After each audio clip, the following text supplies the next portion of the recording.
Great Expectations by Charles Dickens. Chapter 49.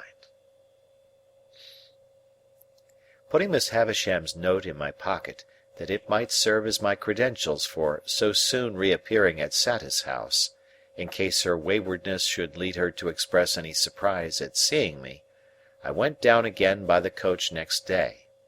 But I alighted at the half-way house, and breakfasted there, and walked the rest of the distance, for I sought to get into the town quietly by the unfrequented ways, and to leave it in the same manner. The best light of the day was gone when I passed along the quiet echoing courts behind the High Street. The nooks of ruin where the old monks had once had their refectories and gardens, and where the strong walls were now pressed into the service of humble sheds and stables, were almost as silent as the old monks in their graves. The cathedral chimes had at once a sadder and a more remote sound to me, as I hurried on avoiding observation, than they had ever had before, so the swell of the old organ was borne to my ears like funeral music, and the rooks, as they hovered about the grey tower and swung in the bare high trees of the priory garden, seemed to call to me that the place was changed and that Estella was gone out of it for ever. An elderly woman, whom I had seen before as one of the servants who lived in the supplementary house across the back courtyard, opened the gate. The lighted candle stood in the dark passage within, as of old, and I took it up and ascended the staircase, alone. Miss Havisham was not in her own room, but was in the larger room across the landing. Looking in at the door, after knocking in vain, I saw her sitting on the hearth in a ragged chair, close before, and lost in the contemplation of, the ashy fire. Doing as I had often done, I went in, and stood touching the old chimney-piece, where she could see me when she raised her eyes. There was an air of utter loneliness upon her, that would have moved me to pity, though she had wilfully done me a deeper injury than I could charge her with. As I stood compassionating her, and thinking how, in the progress of time, I too had come to be a part of the wrecked fortunes of that house, her eyes rested on me. She stared, and said in a low voice, "Is it real?" "It is I, Pip. Mr. Jaggers gave me your note yesterday, and I have lost no time." "Thank you, thank you." As I brought another of the ragged chairs to the hearth and sat down, I remarked a new expression on her face, as if she were afraid of me. "I want," she said, "to pursue that subject you mentioned to me when you were last here, and to show you that I am not all stone. But perhaps you can never believe now that there is anything human in my heart?" When I said some reassuring words, she stretched out her tremulous right hand as though she was going to touch me, but she recalled it again before I understood the action, or knew how to receive it. "You said, speaking for your friend, that you could tell me how to do something useful and good. Something that you would like done, is it not?" "Something that I would like done very much." "What is it?" I began explaining to her that secret history of the partnership. I had not got far into it, when I judged from her looks that she was thinking in a discursive way of me, rather than of what I said. It seemed to be so, for when I stopped speaking, many moments passed before she showed that she was conscious of the fact. "Do you break off," she asked then, with her former air of being afraid of me, "because you hate me so much to bear to speak to me?" "No, no," I answered. "How can you think so, Miss Havisham? I stopped because I thought you were not following what I said." "Perhaps I was not," she answered, putting a hand to her head. "Begin again, and let me look at something else. Stay. Now tell me."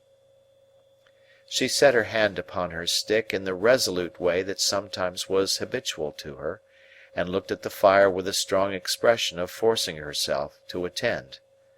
I went on with my explanation, and told her how I had hoped to complete the transaction out of my means, but how in this I was disappointed. That part of the subject, I reminded her, involved matters which could form no part of my explanation, for they were the weighty secrets of another. "So," said she, assenting with her head, but not looking at me. "And how much money is wanting to complete the purchase?" I was rather afraid of stating it, for it sounded a large sum. £900. "If I give you the money for this purpose, will you keep my secret as you have kept your own?" "Quite as faithfully." "And your mind will be more at rest?" "Much more at rest." "Are you very unhappy now?" She asked this question still without looking at me, but in an unwonted tone of sympathy. I could not reply at the moment, for my voice failed me. She put her left arm across the head of her stick, and softly laid her forehead on it. "I am far from happy, Miss Havisham, but I have other causes of disquiet than any you know of. They are the secrets I have mentioned." After a little while she raised her head and looked at the fire again. "It is noble in you to tell me that you have other causes of unhappiness. Is it true?" "Too true." "Can I only serve you, Pip, by serving your friend? Regarding that as done, is there nothing I can do for you yourself?" "Nothing. I thank you for the question. I thank you even more for the tone of the question. But there is nothing." She presently rose from her seat, and looked about the blighted room for the means of writing. There were none there, and she took from her pocket a yellow set of ivory tablets, mounted in tarnished gold, and wrote upon them with a pencil, in a case of tarnished gold that hung from her neck. "You are still on friendly terms with Mr. Jaggers?" "Quite. I dined with him yesterday." "This is an authority to him to pay you that money, to lay out at your irresponsible discretion for your friend. I keep no money here, but if you would rather Mr. Jaggers knew nothing of the matter, I will send it to you." "Thank you, Miss Havisham. I have not the least objection to receiving it from him." She read me what she had written, and it was direct and clear, and evidently intended to absolve me from any suspicion of profiting by the receipt of the money. I took the tablets from her hand, and it trembled again, and it trembled more as she took off the chain to which the pencil was attached, and put it in mine. All this she did without looking at me. "My name is on the first leaf. If you can ever write under my name, I forgive her, though ever so long after my broken heart is dust. Pray do it." "Oh, Miss Havisham," said I can do it now. There have been sore mistakes, and my life has been a blind and thankless one, and I want forgiveness and direction far too much, to be bitter with you." She turned her face to me for the first time since she had averted it, and to my amazement, I may even add to my terror, dropped on her knees at my feet, with her folded hands raised to me in the manner in which, when her poor heart was young and fresh and whole, they must often have been raised to heaven from her mother's side. To see her with her white hair and her worn face kneeling at my feet gave me a shock through all my frame. I entreated her to rise, and got my arms about her to help her up, but she only pressed that hand of mine which was nearest to her grasp, and hung her head over it, and wept. I had never seen her shed a tear before, and, in the hope that the relief might do her good, I bent over her without speaking. She was not kneeling now, but was down upon the ground. "Oh!" she cried despairingly. "What have I done? What have I done?" "If you mean, Miss Havisham, what have you done to injure me, let me answer. Very little. I should have loved her under any circumstances. Is she married?" "Yes." It was a needless question, for a new desolation in the desolate house had told me so. "What have I done? What have I done?" She wrung her hands and crushed her white hair, and returned to this cry over and over again. "What have I done?" I knew not how to answer or how to comfort her. That she had done a grievous thing in taking an impressionable child to mould into the form that her wild resentment, spurned affection, and wounded pride found vengeance in, I knew full well; but that, in shutting out the light of day, she had shut out infinitely more; that in seclusion she had secluded herself from 1,000 natural and healing influences; that, her mind, brooding solitary, had grown diseased, as all minds do and must and will that reverse the appointed order of their Maker, I knew equally well.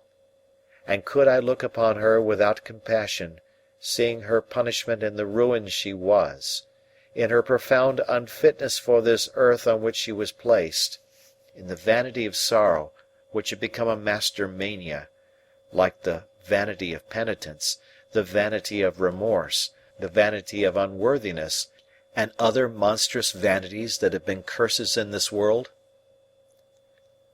"Until you spoke to her the other day, and until I saw in you a looking-glass that showed me what I once felt myself, I did not know what I had done.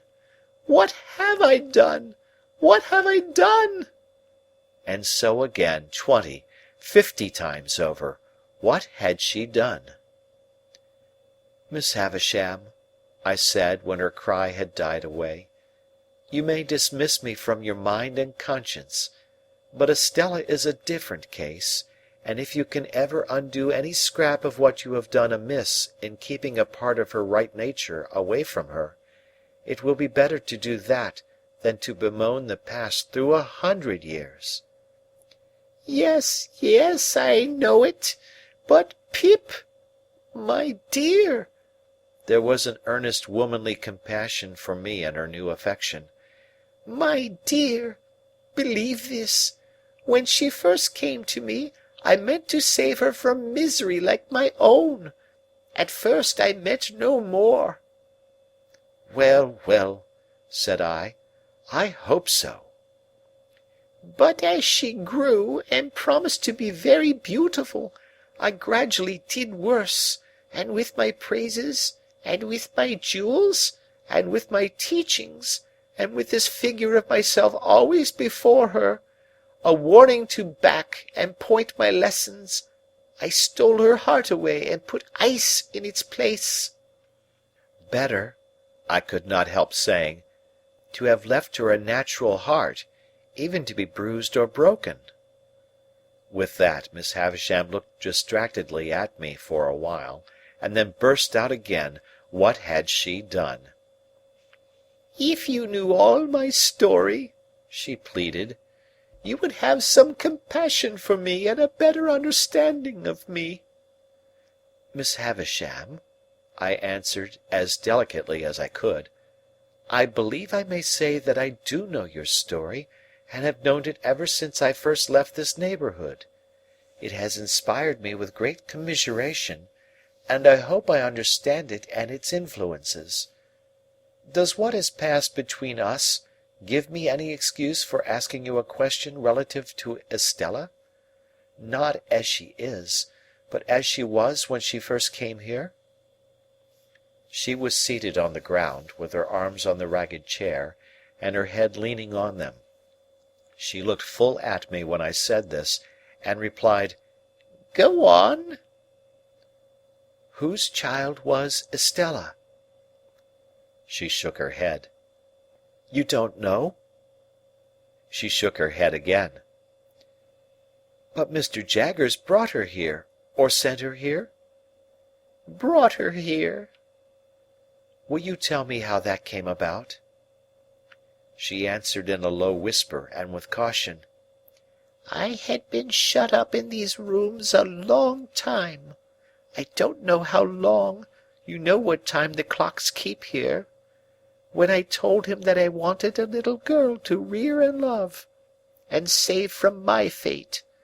I had first seen him when I sent for him to lay this place waste for me, having read of him in the newspapers, before I and the world parted.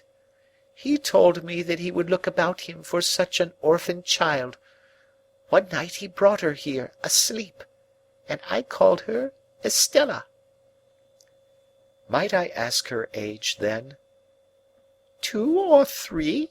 She herself knows nothing, but that she was left an orphan, and I adopted her." So convinced I was of that woman's being her mother, that I wanted no evidence to establish the fact in my own mind. But to any mind, I thought, the connection here was clear and straight. What more could I hope to do by prolonging the interview? I had succeeded on behalf of Herbert. Miss Havisham had told me all she knew of Estella. I had said and done what I could to ease her mind. No matter with what other words we parted, we parted. Twilight was closing in when I went downstairs into the natural air. I called to the woman who had opened the gate when I entered, that I would not trouble her just yet, but would walk round the place before leaving. For I had a presentiment that I should never be there again, and I felt that the dying light was suited to my last view of it. By the wilderness of casks that I had walked on long ago, and on which the rain of years had fallen since, rotting them in many places, and leaving miniature swamps and pools of water upon those that stood on end, I made my way to the ruined garden. I went all round it, round by the corner where Herbert and I had fought our battle, round by the paths where Estella and I had walked.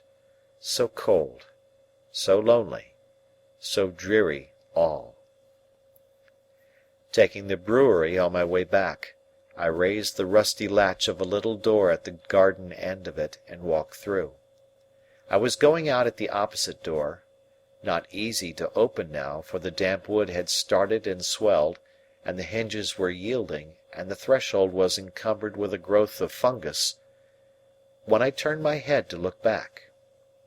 A childish association revived with wonderful force in the moment of the slight action, and I fancied that I saw Miss Havisham hanging to the beam. So strong was the impression, that I stood under the beam shuddering from head to foot before I knew it was a fancy, though to be sure I was there in an instant.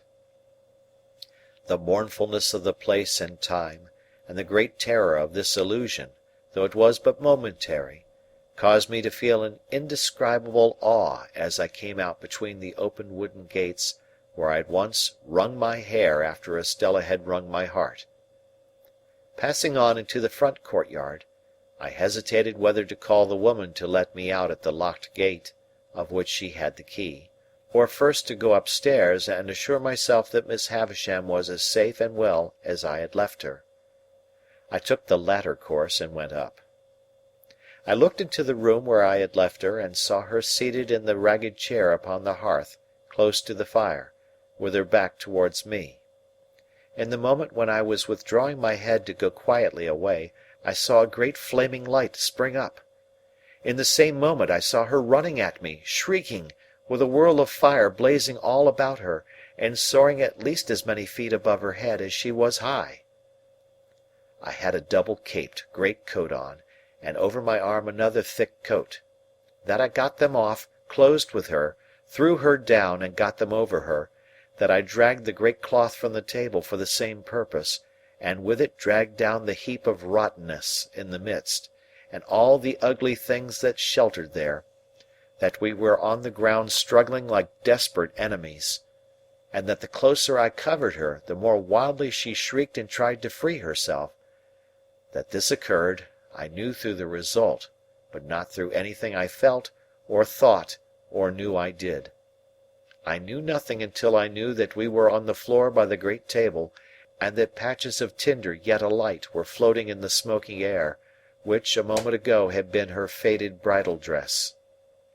Then, I looked round and saw the disturbed beetles and spiders running away over the floor, and the servants coming in with breathless cries at the door. I still held her forcibly down with all my strength, like a prisoner who might escape, and I doubt if I even knew who she was, or why we had struggled, or that she had been in flames, or that the flames were out, until I saw the patches of tinder that had been her garments no longer alight but falling in a black shower around us. She was insensible, and I was afraid to have her moved or even touched. Assistance was sent for, and I held her until it came, as if I unreasonably fancied, I think I did, that, if I let her go, the fire would break out again and consume her.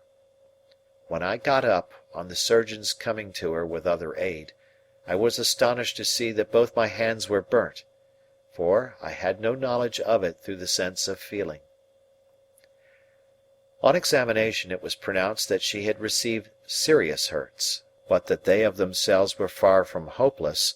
The danger lay mainly in the nervous shock. By the surgeon's directions her bed was carried into that room and laid upon the great table, which happened to be well suited to the dressing of her injuries. When I saw her again an hour afterwards, she lay indeed where I had seen her strike her stick, and had heard her say that she would lie one day. Though every vestige of her dress was burnt, as they told me, she still had something of her old ghastly bridal appearance, for they had covered her to the throat with white cotton wool, and as she lay with a white sheet loosely overlying that, the phantom air of something that had been and was changed was still upon her. I found, on questioning the servants, that Estella was in Paris, and I got a promise from the surgeon that he would write to her by the next post. Miss Havisham's family I took upon myself, intending to communicate with Mr. Matthew Pocket only, and leave him to do as he liked about informing the rest. This I did next day, through Herbert, as soon as I returned to town. There was a stage that evening, when she spoke collectedly of what had happened, though with a certain terrible vivacity. Towards midnight she began to wander in her speech, and after that it gradually set in that she said innumerable times in a low solemn voice, "What have I done?"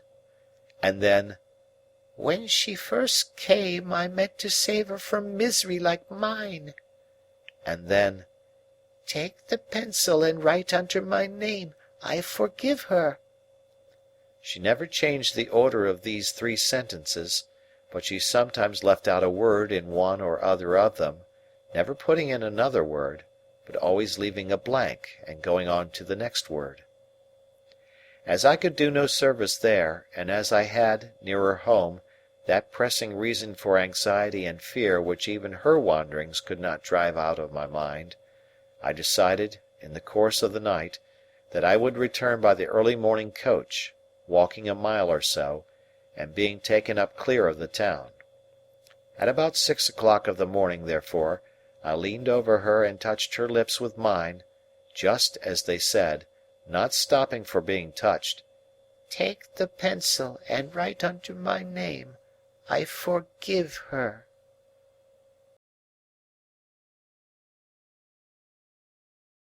Chapter 50. My hands had been dressed twice or thrice in the night, and again in the morning. My left arm was a good deal burned to the elbow, and, less severely, as high as the shoulder. It was very painful, but the flames had set in that direction, and I felt thankful it was no worse. My right hand was not so badly burnt but that I could move the fingers. It was bandaged, of course, but much less inconveniently than my left hand and arm. Those I carried in a sling, and I could only wear my coat like a cloak, loose over my shoulders and fastened at the neck. My hair had been caught by the fire, but not my head or face. When Herbert had been down to Hammersmith and seen his father, he came back to me at our chambers, and devoted the day to attending on me. He was the kindest of nurses, and at stated times took off the bandages and steeped them in the cooling liquid that was kept ready, and put them on again with a patient tenderness that I was deeply grateful for. At first, as I lay quiet on the sofa, I found it painfully difficult, I might say impossible, to get rid of the impression of the glare of the flames, their hurry and noise, and the fierce burning smell.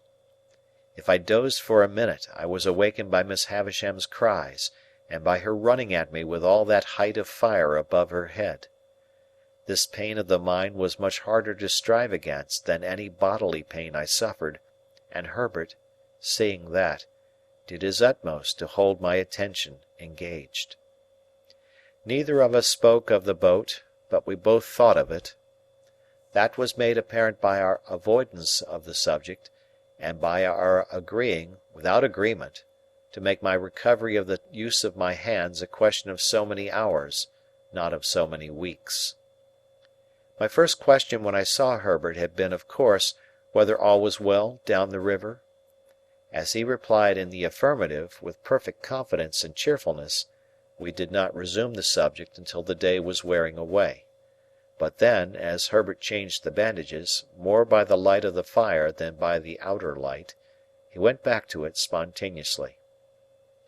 "I sat with Provis last night, Handel, 2 good hours." "Where was Clara?" "Dear little thing," said Herbert.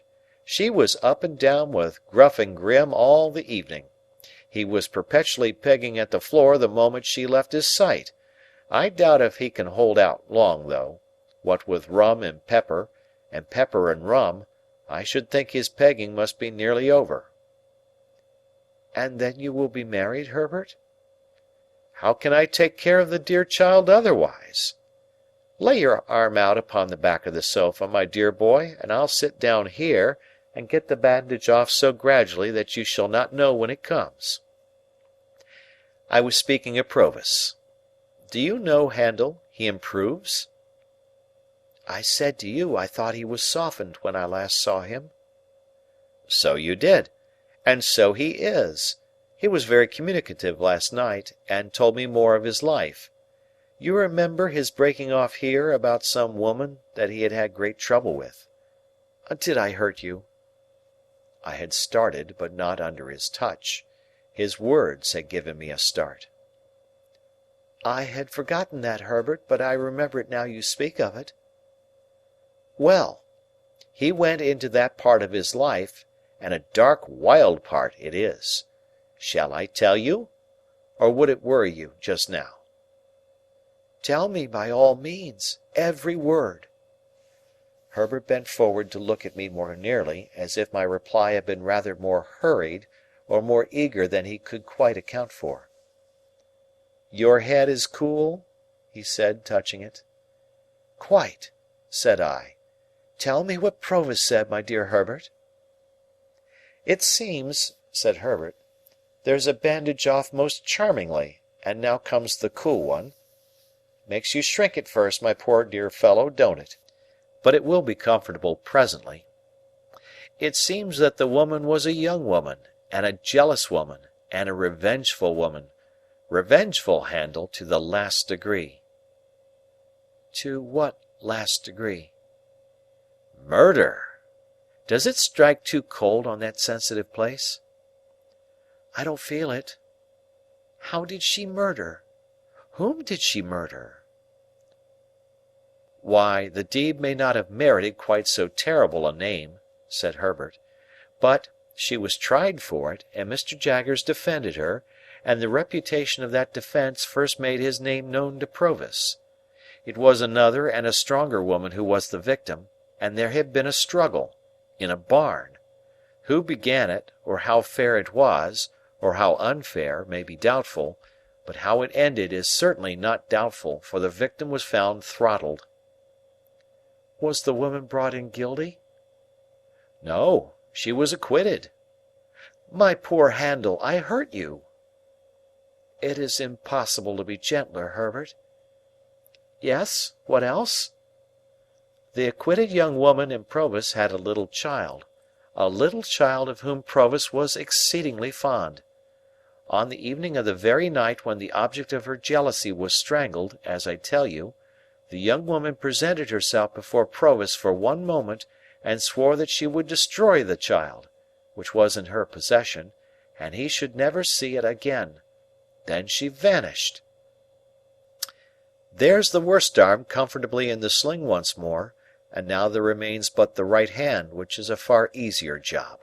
I can do it better by this light than by a stronger, for my hand is steadiest when I don't see the poor blistered patches too distinctly. You don't think your breathing is affected, my dear boy? You seem to breathe quickly." "Perhaps I do, Herbert. Did the woman keep her oath?" "There comes the darkest part of Provis's life. She did."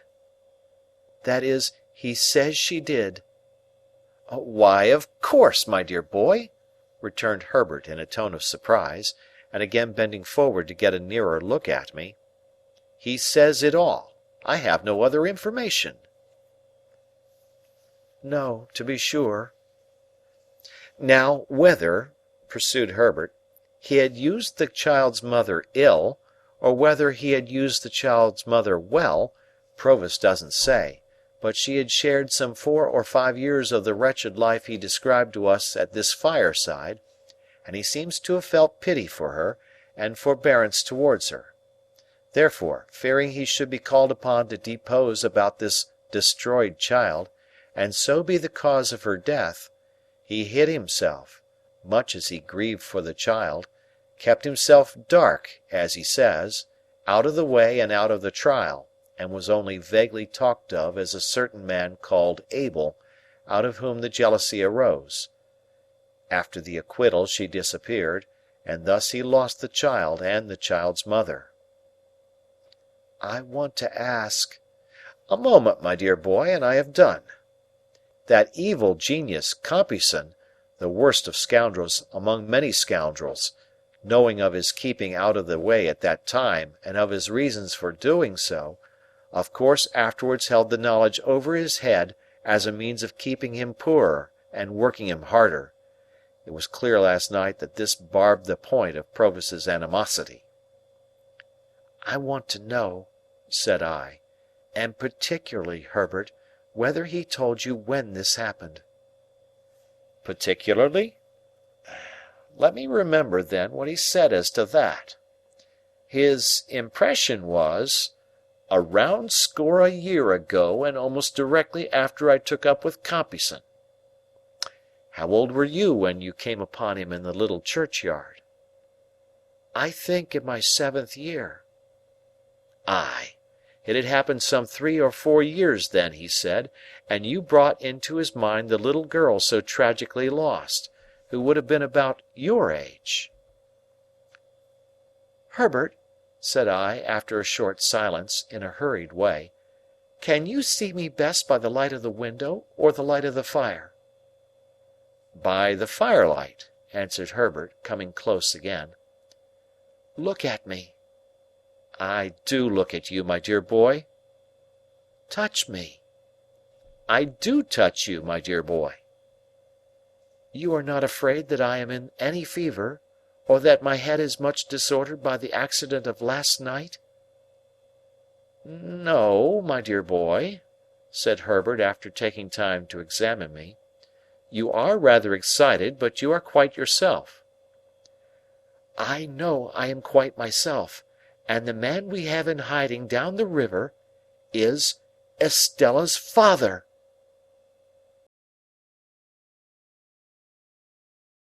Chapter 51. What purpose I had in view when I was hot on tracing out and proving Estella's parentage, I cannot say. It will presently be seen that the question was not before me in a distinct shape until it was put before me by a wiser head than my own.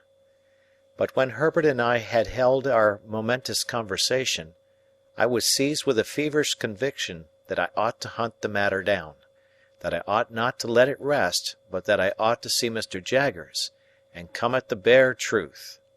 I really do not know whether I felt that I did this for Estella's sake, or whether I was glad to transfer to the man in whose preservation I was so much concerned some rays of the romantic interest that had so long surrounded me. Perhaps the latter possibility may be the nearer to the truth. Anyway, I could scarcely be withheld from going out to Gerrard Street that night.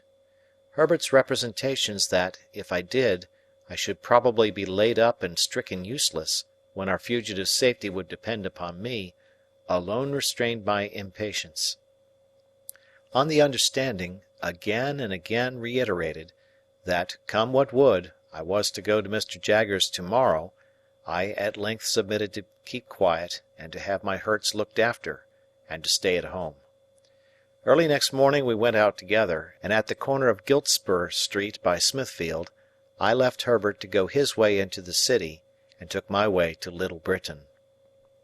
There were periodical occasions when Mr. Jaggers and Wemmick went over the office accounts, and checked off the vouchers, and put all things straight. On these occasions Wemmick took his books and papers into Mr. Jaggers' room, and one of the upstairs clerks came down into the outer office.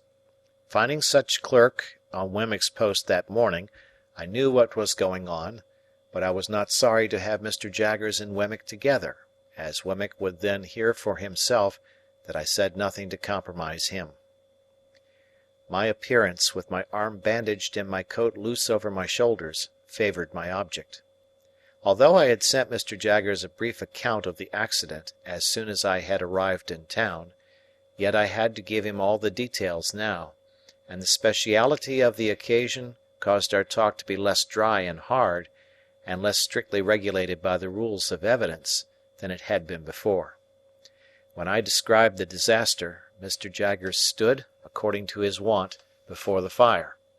Wemmick leaned back in his chair, staring at me, with his hands in the pockets of his trousers, and his pen put horizontally into the post.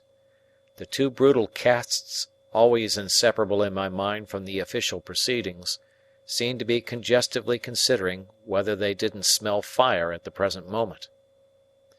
My narrative finished, and their questions exhausted, I then produced Miss Havisham's authority to receive the £900 for Herbert. Mr. Jaggers's eyes retired a little deeper into his head when I handed him the tablets, but he presently handed them over to Wemmick, with instructions to draw the cheque for his signature. While that was in course of being done, I looked on at Wemmick as he wrote, and Mr. Jaggers, poising and swaying himself on his well-polished boots, looked on at me. "I am sorry, Pip," said he, as I put the cheque in my pocket when he had signed it, "that we do nothing for you." "Miss Havisham was good enough to ask me," I returned, "whether she could do nothing for me, and I told her no." "Everybody should know his own business," said Mr. Jaggers, and I saw Wemmick's lips form the words "portable property." "I should not have told her no if I had been you," said Mr. Jaggers, "but every man ought to know his own business best." "Every man's business," said Wemmick rather reproachfully towards me, "is portable property." As I thought the time was now come for pursuing the theme I had at heart, I said, turning on Mr. Jaggers, "I did ask something of Miss Havisham, however, sir. I asked her to give me some information relative to her adopted daughter, and she gave me all she possessed." "Did she?" said Mr. Jaggers, bending forward to look at his boots, and then straightening himself. "Ha! I don't think I should have done so if I had been Miss Havisham. But she ought to know her own business best." "I know more of the history of Miss Havisham's adopted child than Miss Havisham herself does, sir. I know her mother." Mr. Jaggers looked at me inquiringly, and repeated, "Mother?" "I have seen her mother within these 3 days." "Yes," said Mr. Jaggers. "And so have you, sir. And you have seen her still more recently." "Yes," said Mr. Jaggers. "Perhaps I know more of Estella's history than even you do," said I. "I know her father, too." A certain stop that Mr. Jaggers came to in his manner, he was too self-possessed to change his manner, but he could not help its being brought to an indefinably attentive stop, assured me that he did not know who her father was. This I had strongly suspected from Provis's account, as Herbert had repeated it, of his having kept himself dark, which I pieced on to the fact that he himself was not Mr. Jaggers's client until some 4 years later, and when he could have no reason for claiming his identity. But I could not be sure of this unconsciousness on Mr. Jaggers's part before, though I was quite sure of it now. "So, you know the young lady's father, Pip?" said Mr. Jaggers. "Yes," I replied, "and his name is Provis, from New South Wales." Even Mr. Jaggers started when I said those words. It was the slightest start that could escape a man, the most carefully repressed and the sooner checked, but he did start, though he made it a part of the action of taking out his pocket handkerchief. How Wemmick received the announcement I am unable to say, for I was afraid to look at him just then, lest Mr. Jaggers's sharpness should detect that there had been some communication unknown to him between us. "And on what evidence, Pip?" asked Mr. Jaggers very coolly, as he paused with his handkerchief halfway to his nose, "does Provis make this claim?" "He does not make it," said I, "and has never made it, and has no knowledge or belief that his daughter is in existence." For once, the powerful pocket handkerchief failed. My reply was so unexpected that Mr. Jaggers put the handkerchief back into his pocket without completing the usual performance, folded his arms, and looked with stern attention at me, though with an immovable face. Then I told him all I knew, and how I knew it, with the one reservation that I left him to infer that I knew from Miss Havisham what I in fact knew from Wemmick. I was very careful indeed as to that.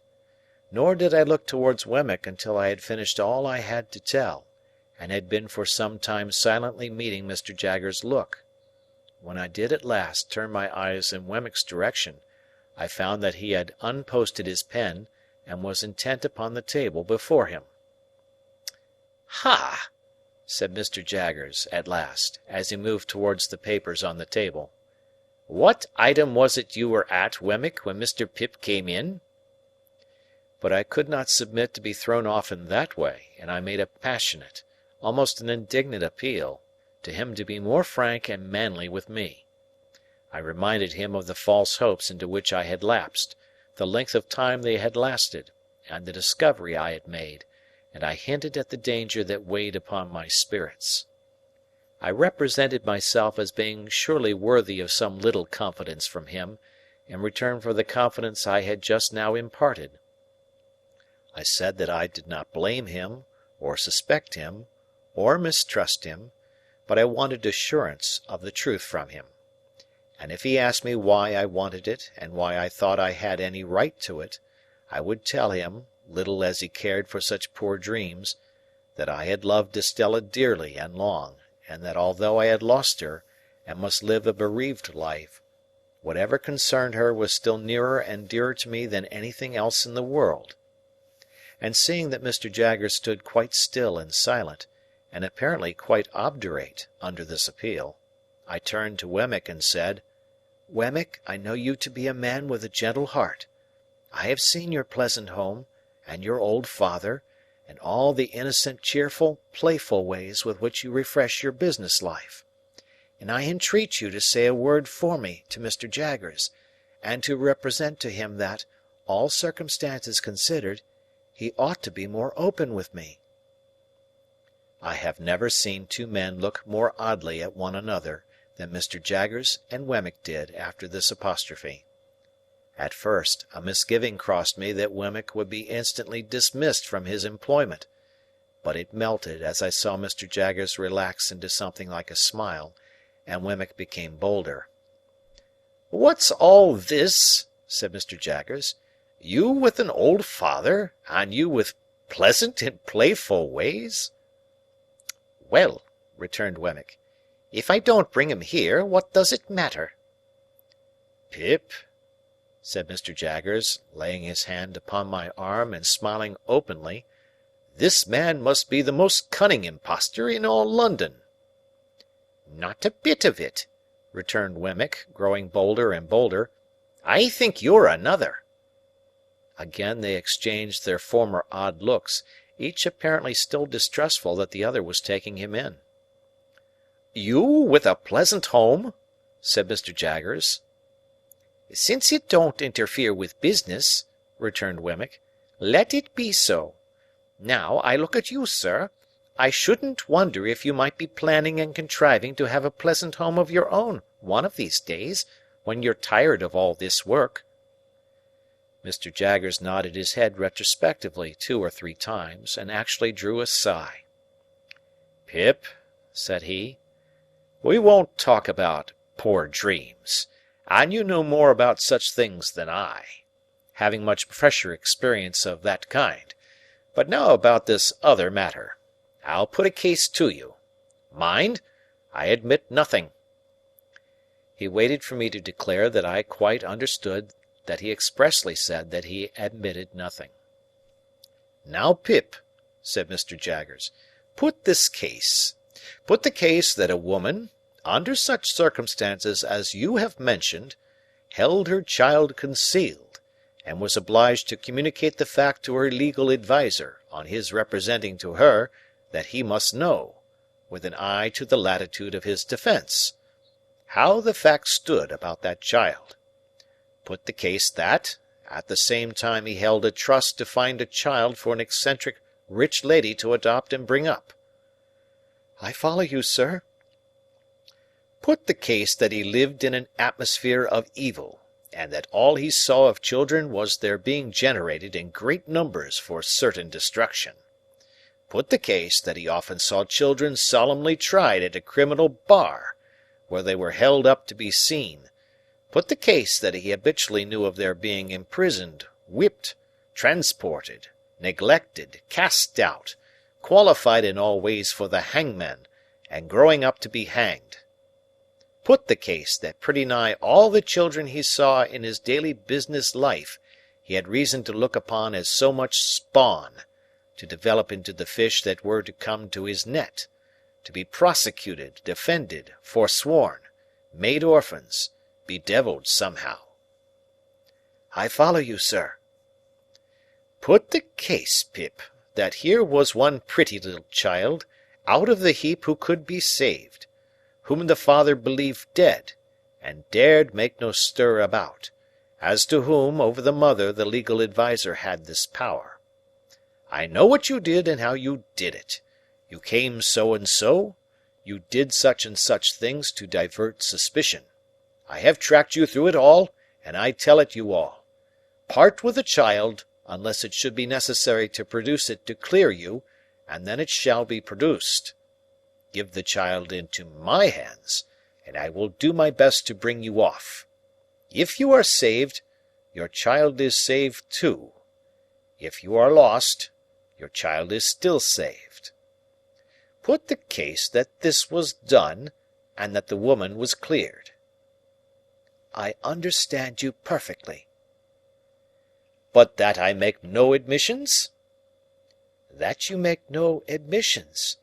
And Wemmick repeated, "No admissions." "Put the case, Pip, that passion and the terror of death had a little shaken the woman's intellects, and that when she was set at liberty, she was scared out of the ways of the world, and went to him to be sheltered.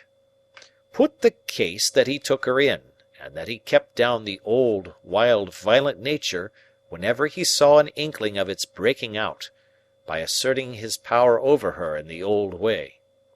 Do you comprehend the imaginary case?" "Quite." Put the case that the child grew up and was married for money, that the mother was still living, that the father was still living, that the mother and father, unknown to one another, were dwelling within so many miles, furlongs, yards, if you like, of one another, that the secret was still a secret, except that you had got wind of it. Put that last case to yourself very carefully." "I do." "I ask Wemmick to put it to himself very carefully." And Wemmick said, "I do." "For whose sake would you reveal the secret? For the father's? I think he would not be much the better for the mother. For the mother's? I think if she had done such a deed, she would be safer where she was. For the daughters, I think it would hardly serve her to establish her parentage for the information of her husband, and to drag her back to disgrace, after an escape of 20 years, pretty secure to last for life.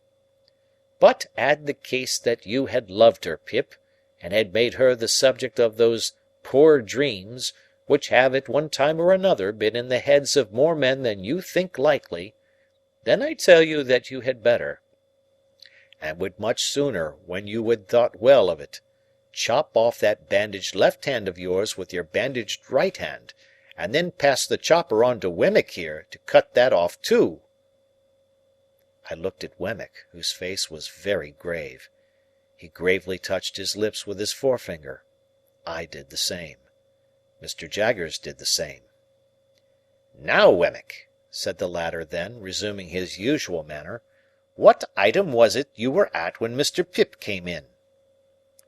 Standing by for a little while they were at work, I observed that the odd looks they had cast at one another were repeated several times, with this difference now, that each of them seemed suspicious, not to say conscious, of having shown himself in a weak and unprofessional light to the other.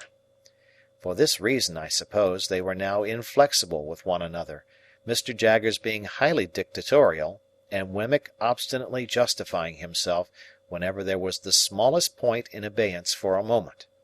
I had never seen them on such ill terms, for generally they got on very well indeed together. But they were both happily relieved by the opportune appearance of Mike, the client with the fur cap and the habit of wiping his nose on his sleeve, whom I had seen on the very first day of my appearance within these walls.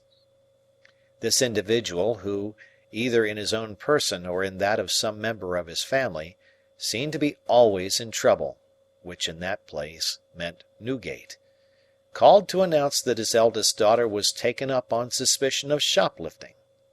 As he imparted this melancholy circumstance to Wemmick, Mr. Jaggers standing magisterially before the fire and taking no share in the proceedings, Mike's eye happened to twinkle with a tear. "What are you about?" demanded Wemmick with the utmost indignation. "What do you come snivelling here for?" "I didn't go to do it, Mr. Wemmick." "You did," said Wemmick. "How dare you? You're not in a fit state to come here, if you can't come here without spluttering like a bad pen. What do you mean by it?" "A man can't help his feelings, Mr. Wemmick," pleaded Mike. "His what?" demanded Wemmick, quite savagely. "Say that again." "Now look here, my man," said Mr. Jaggers, advancing a step and pointing to the door. "Get out of this office. I'll have no feelings here. Get out." "It serves you right," said Wemmick. "Get out." So, the unfortunate Mike very humbly withdrew, and Mr. Jaggers and Wemmick appeared to have re-established their good understanding, and went to work again with an air of refreshment upon them, as if they had just had lunch.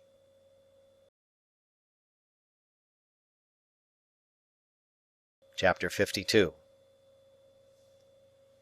From Little Britain I went, with my cheque in my pocket, to Miss Skiffins's brother, the accountant, and Miss Skiffins's brother, the accountant, going straight to Clarriker's and bringing Clarriker to me, I had the great satisfaction of concluding that arrangement. It was the only good thing I had done, and the only completed thing I had done, since I was first apprised of my great expectations.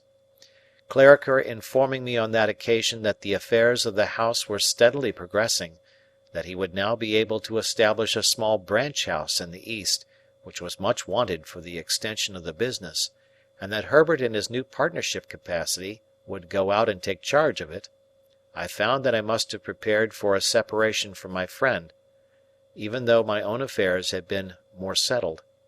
And now, indeed, I felt as if my last anchor were loosening its hold, and I should soon be driving with the winds and waves. But there was recompense in the joy with which Herbert would come home of a night and tell me of these changes, little imagining that he told me no news, and would sketch airy pictures of himself conducting Clara Barley to the land of the Arabian Nights, and of me going out to join them, with a caravan of camels, I believe, and of our all going up the Nile and seeing wonders.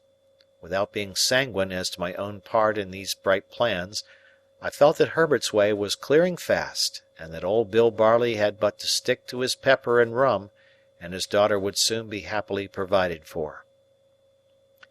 We had now got into the month of March. My left arm, though it presented no bad symptoms, took, in the natural course, so long to heal that I was still unable to get a coat on. My right arm was tolerably restored, disfigured, but fairly serviceable. On a Monday morning, when Herbert and I were at breakfast, I received the following letter from Wemmick by the post. Walworth, burn this as soon as read. Early in the week, or say Wednesday, you might do what you know of, if you felt disposed to try it. Now burn. When I had shown this to Herbert and had put it in the fire, but not before we had both got it by heart, we considered what to do. For, of course, my being disabled could now be no longer kept out of view. "I have thought it over again and again," said Herbert, "and I think I know a better course than taking a Thames waterman. Take Startop. A good fellow, a skilled hand, fond of us, and enthusiastic and honourable." I had thought of him more than once. "But how much would you tell him, Herbert?" "It is necessary to tell him very little. Let him suppose it a mere freak, but a secret one, until the morning comes.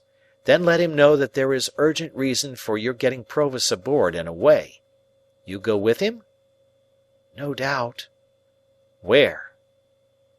It had seemed to me, in the many anxious considerations I had given the point, almost indifferent what port we made for.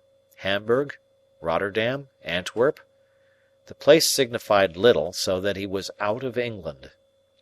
Any foreign steamer that fell in our way and would take us up would do. I had always proposed to myself to get him well down the river in the boat, certainly well beyond Gravesend, which was a critical place for search or inquiry if suspicion were afoot. As foreign steamers would leave London at about the time of high water, our plan would be to get down the river by a previous ebb tide, and lie by in some quiet spot until we could pull off to one. The time when one would be due where we lay, wherever that might be, could be calculated pretty nearly if we made inquiries beforehand. Herbert assented to all this, and we went out immediately after breakfast to pursue our investigations. We found that a steamer for Hamburg was likely to suit our purpose best, and we directed our thoughts chiefly to that vessel. But we noted down what other foreign steamers would leave London with the same tide, and we satisfied ourselves that we knew the build and colour of each. We then separated for a few hours, I to get at once such passports as were necessary, Herbert to see Startop at his lodgings. We both did what we had to do without any hindrance, and when we met again at 1 o'clock reported it done. I, for my part, was prepared with passports. Herbert had seen Startop, and he was more than ready to join. Those two should pull a pair of oars, we settled, and I would steer. Our charge would be sitter and keep quiet. As speed was not our object, we should make way enough. We arranged that Herbert should not come home to dinner before going to Mill Pond Bank that evening, that he should not go there at all tomorrow evening, Tuesday, that he should prepare Provis to come down to some stairs hard by the house on Wednesday when he saw us approach, and not sooner, that all the arrangements with him should be concluded that Monday night, and he should be communicated with no more in any way until we took him on board. These precautions well understood by both of us, I went home. On opening the outer door of our chambers with my key, I found a letter in the box, directed to me. A very dirty letter, though not ill written.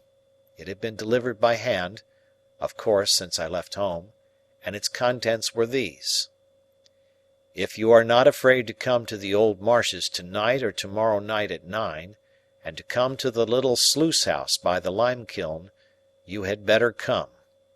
If you want information regarding your Uncle Provis, you had much better come and tell no one, and lose no time. You must come alone. Bring this with you." I had had load enough upon my mind before the receipt of this strange letter. What to do now, I could not tell. And the worst was, that I must decide quickly, or I should miss the afternoon coach, which would take me down in time for tonight. Tomorrow night I could not think of going, for it would be too close upon the time of the flight; and again, for anything I knew, the proffered information might have some important bearing on the flight itself. If I had had ample time for consideration, I believe I should still have gone. Having hardly any time for consideration, my watch showing me that the coach started within half an hour, I resolved to go. I should certainly not have gone but for the reference to my Uncle Provis. That, coming on Wemmick's letter and the morning's busy preparation, turned the scale. It is so difficult to become clearly possessed of the contents of almost any letter, in a violent hurry, that I had to read this mysterious epistle again twice, before its injunction to me to be secret got mechanically into my mind. Yielding to it in the same mechanical kind of way, I left a note in pencil for Herbert, telling him that as I should be so soon going away, I knew not for how long, I had decided to hurry down and back, to ascertain for myself how Miss Havisham was faring. I had then barely time to get my greatcoat, lock up the chambers, and make for the coach office by the short byways. If I had taken a hackney chariot and gone by the streets, I should have missed my aim; going as I did, I caught the coach just as it came out of the yard. I was the only inside passenger, jolting away knee-deep in straw, when I came to myself. For I really had not been myself since the receipt of the letter. It had so bewildered me, ensuing on the hurry of the morning. The morning hurry and flutter had been great, for, long and anxiously as I had waited for Wemmick, his hint had come like a surprise, at last; and now I began to wonder at myself for being in the coach, and to doubt whether I had sufficient reason for being there, and to consider whether I should get out presently and go back, and to argue against ever heeding an anonymous communication, and, in short, to pass through all those phases of contradiction and indecision to which I suppose very few hurried people are strangers. Still, the reference to Provis by name mastered everything. I reasoned as I had reasoned already without knowing it, if that be reasoning. In case any harm should befall him through my not going, how could I ever forgive myself? It was dark before we got down, and the journey seemed long and dreary to me, who could see little of it inside, and who could not go outside in my disabled state. Avoiding the Blue Boar, I put up at an inn of minor reputation down the town, and ordered some dinner. While it was preparing, I went to Satis House and inquired for Miss Havisham. She was still very ill, though considered something better. My inn had once been a part of an ancient ecclesiastical house, and I dined in a little octagonal common room, like a font. As I was not able to cut my dinner, the old landlord with a shining bald head did it for me.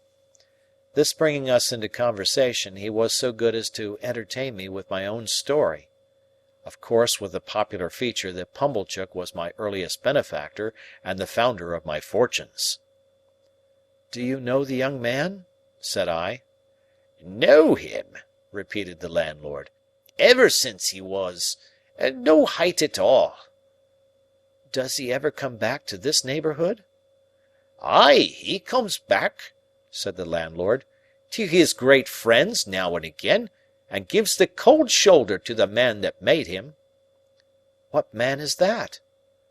"Him that I speak of," said the landlord, "Mr. Pumblechook." "Is he ungrateful to no one else?" "No doubt he would be if he could," returned the landlord, "but he can't. And why? Because Pumblechook done everything for him." "Does Pumblechook say so?" "Say so?" replied the landlord. "He hain't no call to say so." "But does he say so?"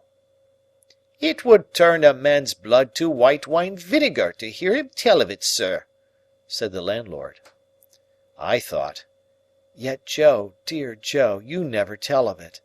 Long-suffering and loving Joe, you never complain. Nor you, sweet-tempered Biddy." "Your appetite's been touched like by your accident," said the landlord, glancing at the bandaged arm under my coat. "Try a tenderer bit." "No, thank you," I replied, turning from the table to brood over the fire. "I can eat no more. Please take it away." I had never been struck at so keenly, for my thanklessness to Joe, as through the brazen impostor, Pumblechook. The falser he, the truer Joe. The meaner he, the nobler Joe. My heart was deeply and most deservedly humbled as I mused over the fire for an hour or more. The striking of the clock aroused me, but not from my dejection or remorse, and I got up and had my coat fastened round my neck, and went out. I had previously sought in my pockets for the letter, that I might refer to it again, but I could not find it, and was uneasy to think that it must have been dropped in the straw of the coach. I knew very well, however, that the appointed place was the little sluice-house by the lime-kiln on the marshes, and the hour 9. Towards the marshes I now went straight, having no time to spare.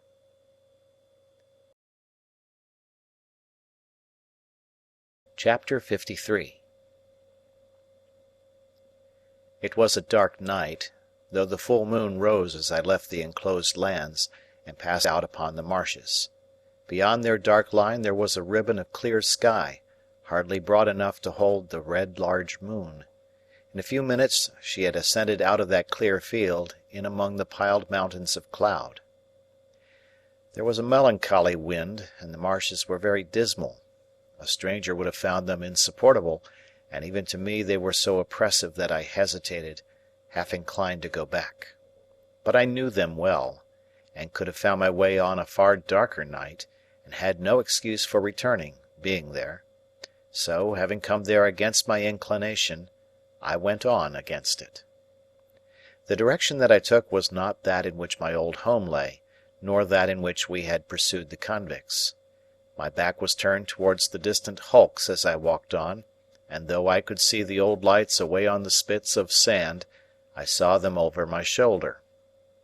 I knew the lime-kiln as well as I knew the old battery, but they were miles apart, so that, if a light had been burning at each point that night, there would have been a long strip of the blank horizon between the two bright specks.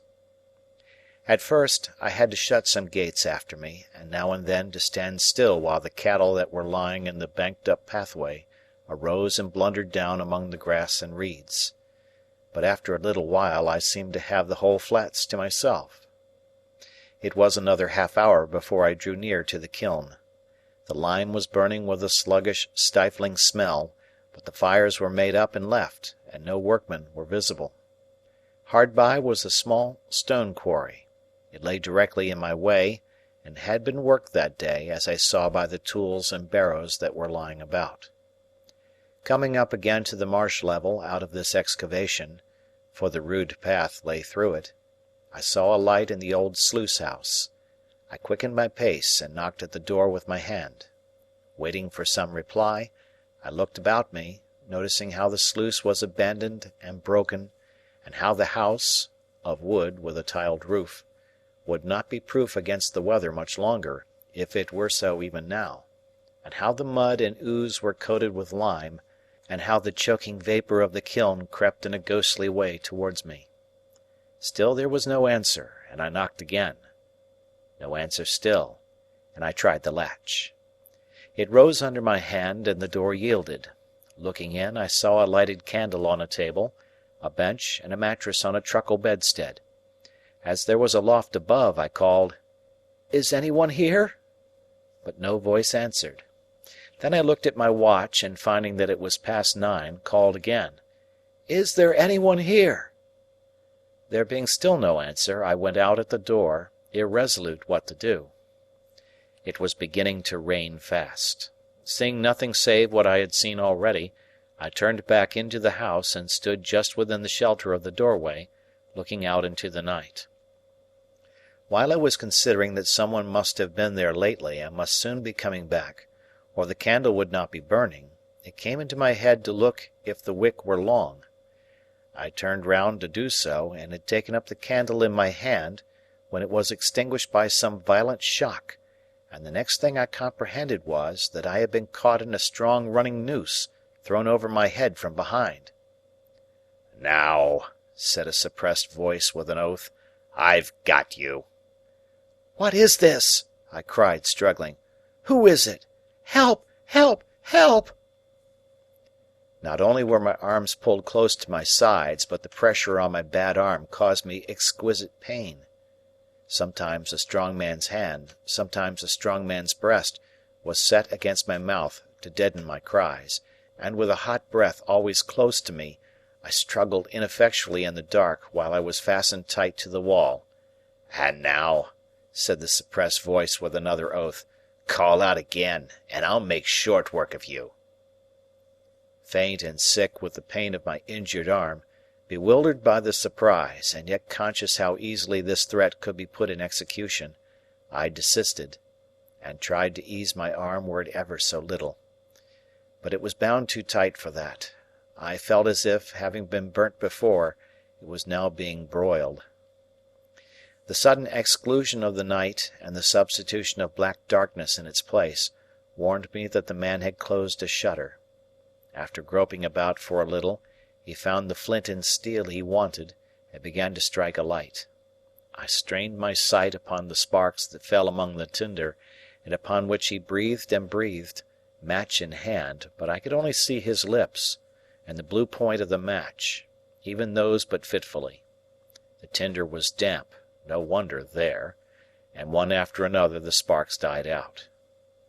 The man was in no hurry and struck again with the flint and steel.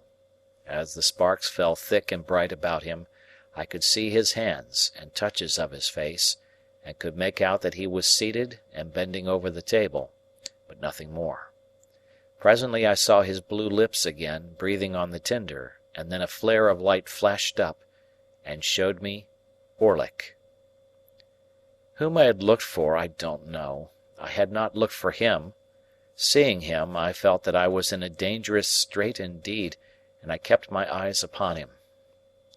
He lighted the candle from the flaring match with great deliberation, and dropped the match and trod it out. Then he put the candle away from him on the table, so that he could see me, and sat with his arms folded on the table and looked at me. I made out that I was fastened to a stout perpendicular ladder a few inches from the wall, a fixture there, the means of ascent to the loft above. "Now," said he, when we had surveyed one another for some time, "I've got you." "Unbind me. Let me go." "Ah," he returned, "I'll let you go. I'll let you go to the moon. I'll let you go to the stars. All in good time." "Why have you lured me here?" "Don't you know?" said he with a deadly look. "Why have you set upon me in the dark?" "Because I mean to do it all myself. One keeps a secret better than two. Oh, you enemy! You enemy!" His enjoyment of the spectacle I furnished, as he sat with his arms folded on the table, shaking his head at me and hugging himself, had a malignity in it that made me tremble. As I watched him in silence, he put his hand into the corner at his side, and took up a gun with a brass-bound stock. "Do you know this?" said he, making as if he would take aim at me. "Do you know where you saw it afore? Speak, wolf." "Yes," I answered. "You cost me that place. You did. Speak." "What else could I do?" "You did that, and that would be enough, without more. How dared you to come betwixt me and a young woman I liked?" "When did I?" "When didn't you? It was you as always give old Orlick a bad name to her." "You gave it to yourself. You gained it for yourself. I could have done you no harm if you had done yourself none." "You're a liar, And you'll take any pains and spend any money to drive me out of this country, will you?" said he, repeating my words to Biddy in the last interview I had with her. "Now I'll tell you a piece of information. It was never so well worth your while to get me out of this country as it is tonight. Ah, if it was all your money 20 times told, to the last brass farthing." As he shook his heavy hand at me, with his mouth snarling like a tiger's, I felt that it was true. "What are you going to do to me?" "I'm a-goin'," said he, bringing his fist down upon the table with a heavy blow, and rising as the blow fell, to give it greater force, "I'm a-going to have your life." He leaned forward, staring at me, slowly unclenched his hand and drew it across his mouth as if his mouth watered for me, and sat down again. "You was always in old Orlick's ways ever since you was a child. You goes out of his way this present night. He'll have no more on you. You're dead." I felt that I had come to the brink of my grave. For a moment I looked wildly round my trap for any chance of escape, but there was none.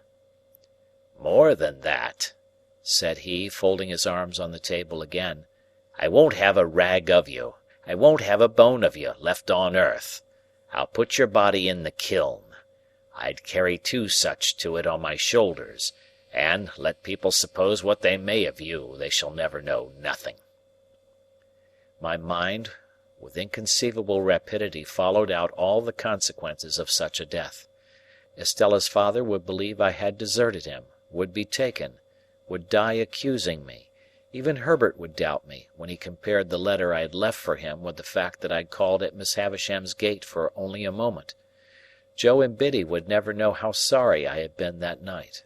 None would ever know what I had suffered, how true I had meant to be, what an agony I had passed through. The death close before me was terrible, but far more terrible than death was the dread of being misremembered after death.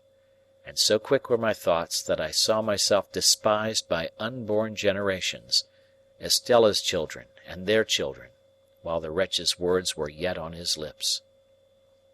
"Now, wolf," said he, "afore I kill you like any other beast, which is what I mean to do and what I have tied you up for, I'll have a good look at you and have a good goad at you. Oh, you enemy!" It had passed through my thoughts to cry out for help again, though few could know better than I the solitary nature of the spot and the hopelessness of aid. But as he sat gloating over me, I was supported by a scornful detestation of him that sealed my lips. Above all things, I resolved that I would not entreat him, and that I would die making some last poor resistance to him. Softened as my thoughts of all the rest of men were in that dire extremity, humbly beseeching pardon, as I did, of heaven, melted at heart, as I was, by the thought that I had taken no farewell, and never now could take farewell of those who were dear to me, or could explain myself to them, or ask for their compassion on my miserable errors, still, if I could have killed him, even in dying, I would have done it. He had been drinking, and his eyes were red and bloodshot. Around his neck was slung a tin bottle, as I had often seen his meat and drink slung about him in other days. He brought the bottle to his lips and took a fiery drink from it, and I smelt the strong spirits that I saw flash into his face. "Wolf," said he, folding his arms again, "old Orlick's a-going to tell you somethink. It was you as did for your shrew sister." Again my mind, with its former inconceivable rapidity, had exhausted the whole subject of the attack upon my sister, her illness and her death, before his slow and hesitating speech had formed these words. "It was you, villain," said I. "I tell you it was your doing. I tell you it was done through you," he retorted, catching up the gun and making a blow with the stock at the vacant air between us. "I come upon her from behind, as I come upon you tonight. I give it her. I left her for dead, and if there had been a lime-kiln as nigh her as there is now nigh you, she shouldn't have come to life again. But it warn't old Orlick as did it. It was you. You was favoured, and he was bullied and beat. Old Orlick bullied and beat, eh? Now you pays for it. You done it. Now you pays for it." He drank again, and became more ferocious. I saw by his tilting of the bottle that there was no great quantity left in it. I distinctly understood that he was working himself up with its contents to make an end of me. I knew that every drop it held was a drop of my life. I knew that when I was changed into a part of the vapour that crept towards me, but a little while before, like my own warning ghost, he would do as he had done in my sister's case, make all haste to the town, and be seen slouching about there, drinking at the alehouses. My rapid mind pursued him to the town, made a picture of the street with him in it, and contrasted its lights and life with the lonely marsh and the white vapour creeping over it, into which I should have dissolved. It was not only that I could have summed up years and years and years while he said a dozen words, but that what he did say presented pictures to me, and not mere words. In the excited and exalted state of my brain, I could not think of a place without seeing it, or of persons without seeing them.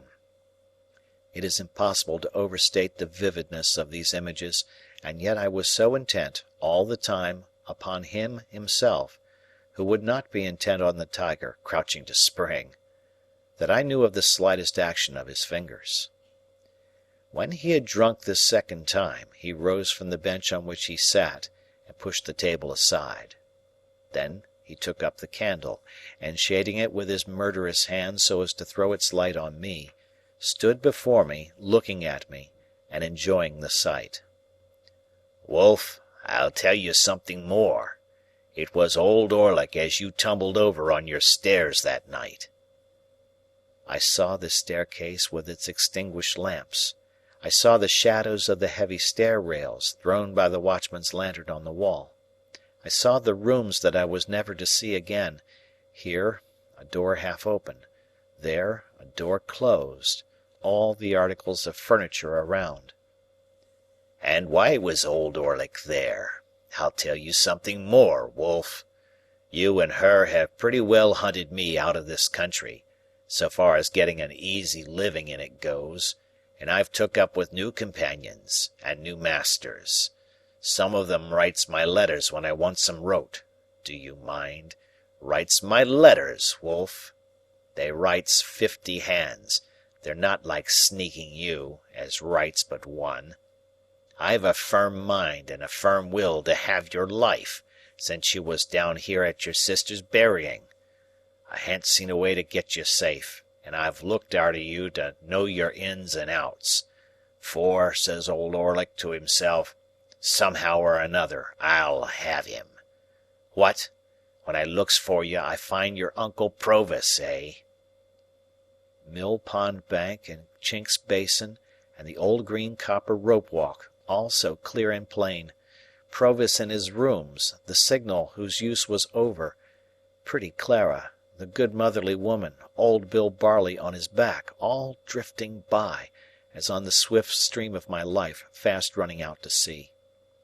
"You with a uncle, too!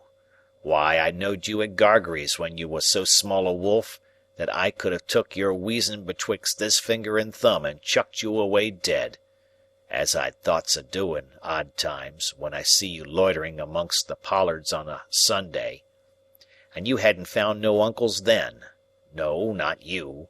But when Old Orlick come for to hear that your Uncle Provis had most like wore the leg iron what Old Orlick had picked up, filed asunder, on these meshes, ever so many year ago, and what he kept by him till he dropped your sister with it, like a bullock, as he means to drop you, hey?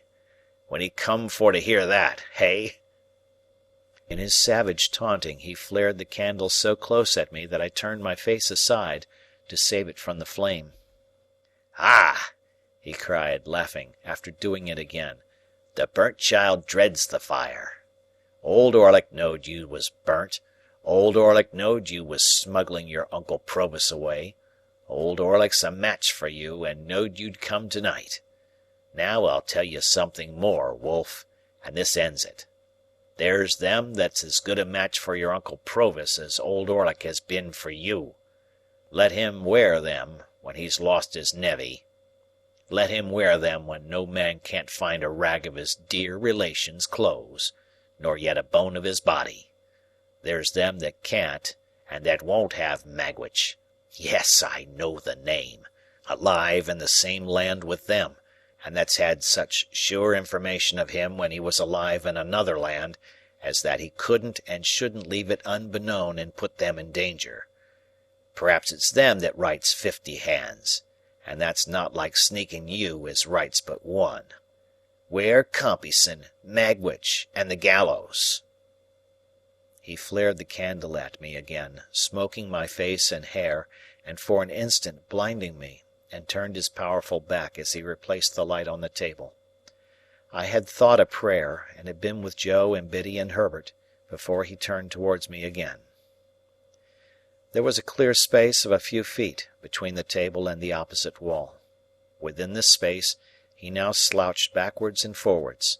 His great strength seemed to sit stronger upon him than ever before, as he did this with his hands hanging loose and heavy at his sides, and with his eyes scowling at me. I had no grain of hope left.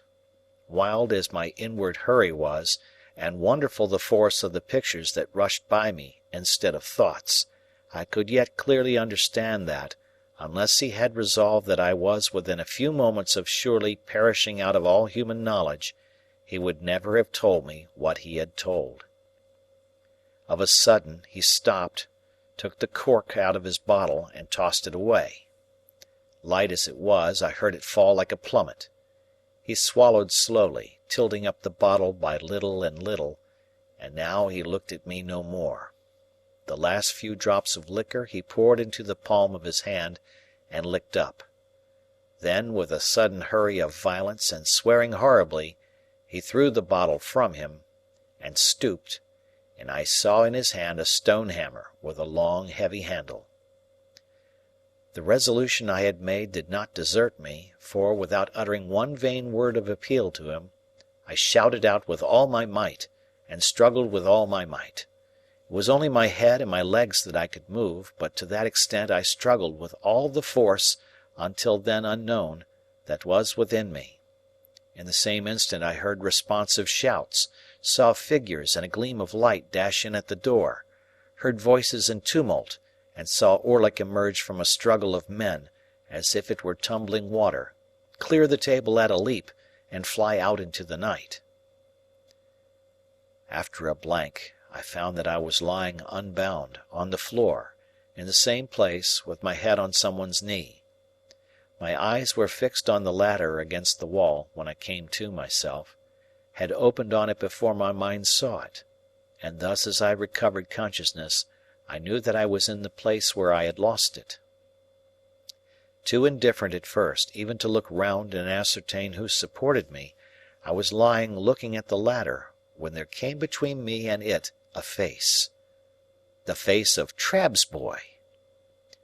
"I think he's all right," said Trabb's boy in a sober voice, "but ain't he just pale, though?" At these words, the face of him who supported me looked over into mine, and I saw my supporter to be— "Herbert! Great Heaven!" "Softly," said Herbert. "Gently, Handel. Don't be too eager." "And our old comrade, Startop!" I cried, as he too bent over me. "Remember what he is going to assist us in," said Herbert, "and be calm." The illusion made me spring up, though I dropped again from the pain in my arm. "The time has not gone by, Herbert, has it? What night is to-night? How long have I been here?" For I had a strange and strong misgiving that I had been lying there a long time, a day and a night, 2 days and nights, more.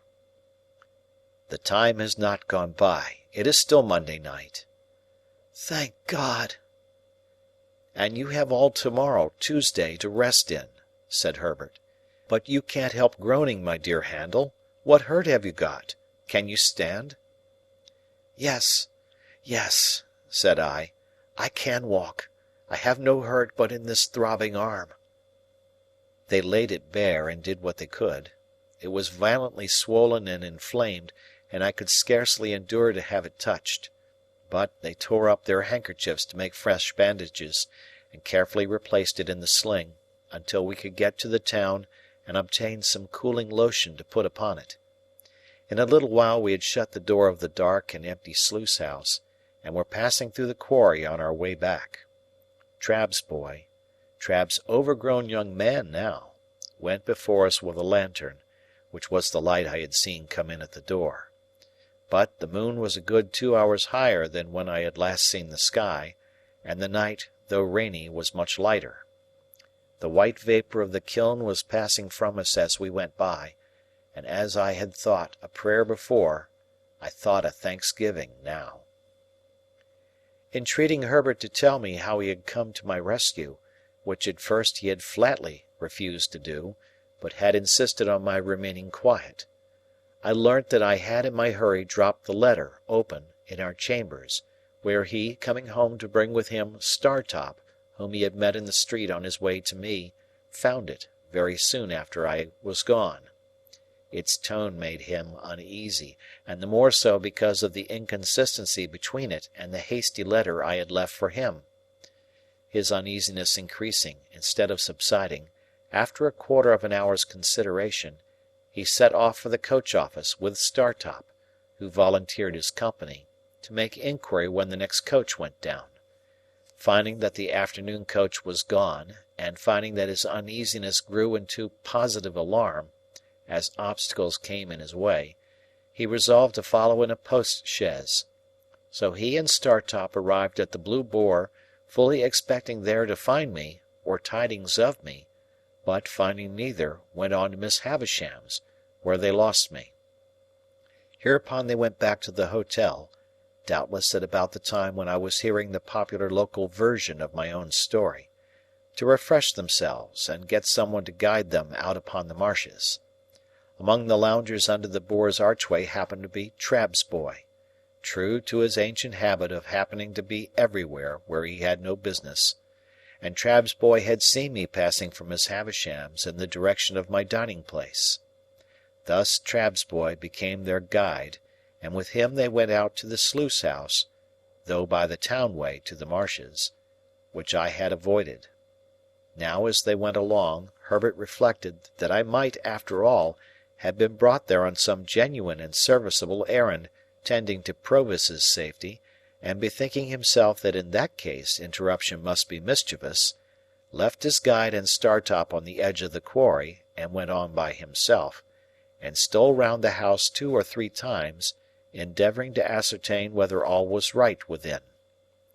As he could hear nothing but indistinct sounds of one deep rough voice, this was while my mind was so busy, he even at last began to doubt whether I was there, when suddenly I cried out loudly, and he answered the cries, and rushed in, closely followed by the other 2.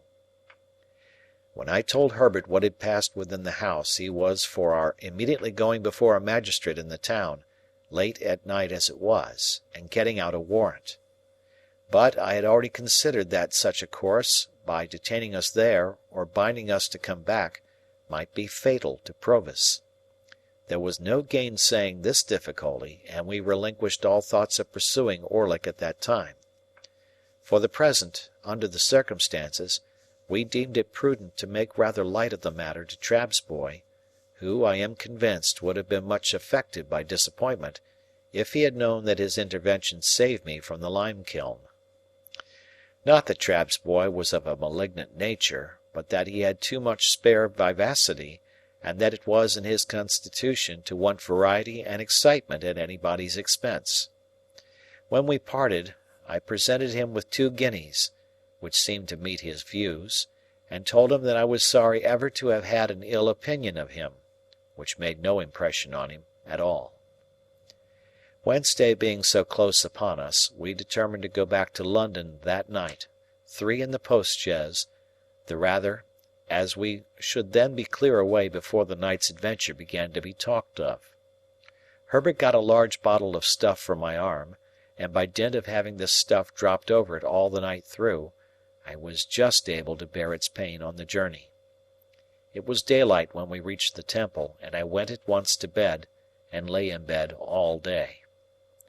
My terror, as I lay there, of falling ill and being unfitted for tomorrow, was so besetting that I wonder it did not disable me of itself.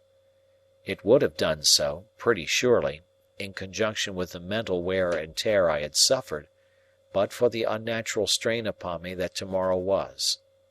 So anxiously looked forward to, charged with such consequences, its results so impenetrably hidden, though so near.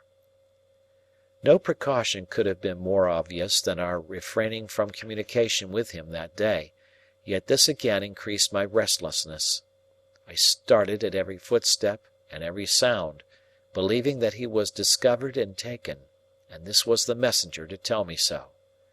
I persuaded myself that I knew he was taken, that there was something more upon my mind than a fear or a presentiment, that the fact had occurred, and I had a mysterious knowledge of it. As the days wore on, and no ill news came, as the day closed in and darkness fell, my overshadowing dread of being disabled by illness before tomorrow morning altogether mastered me.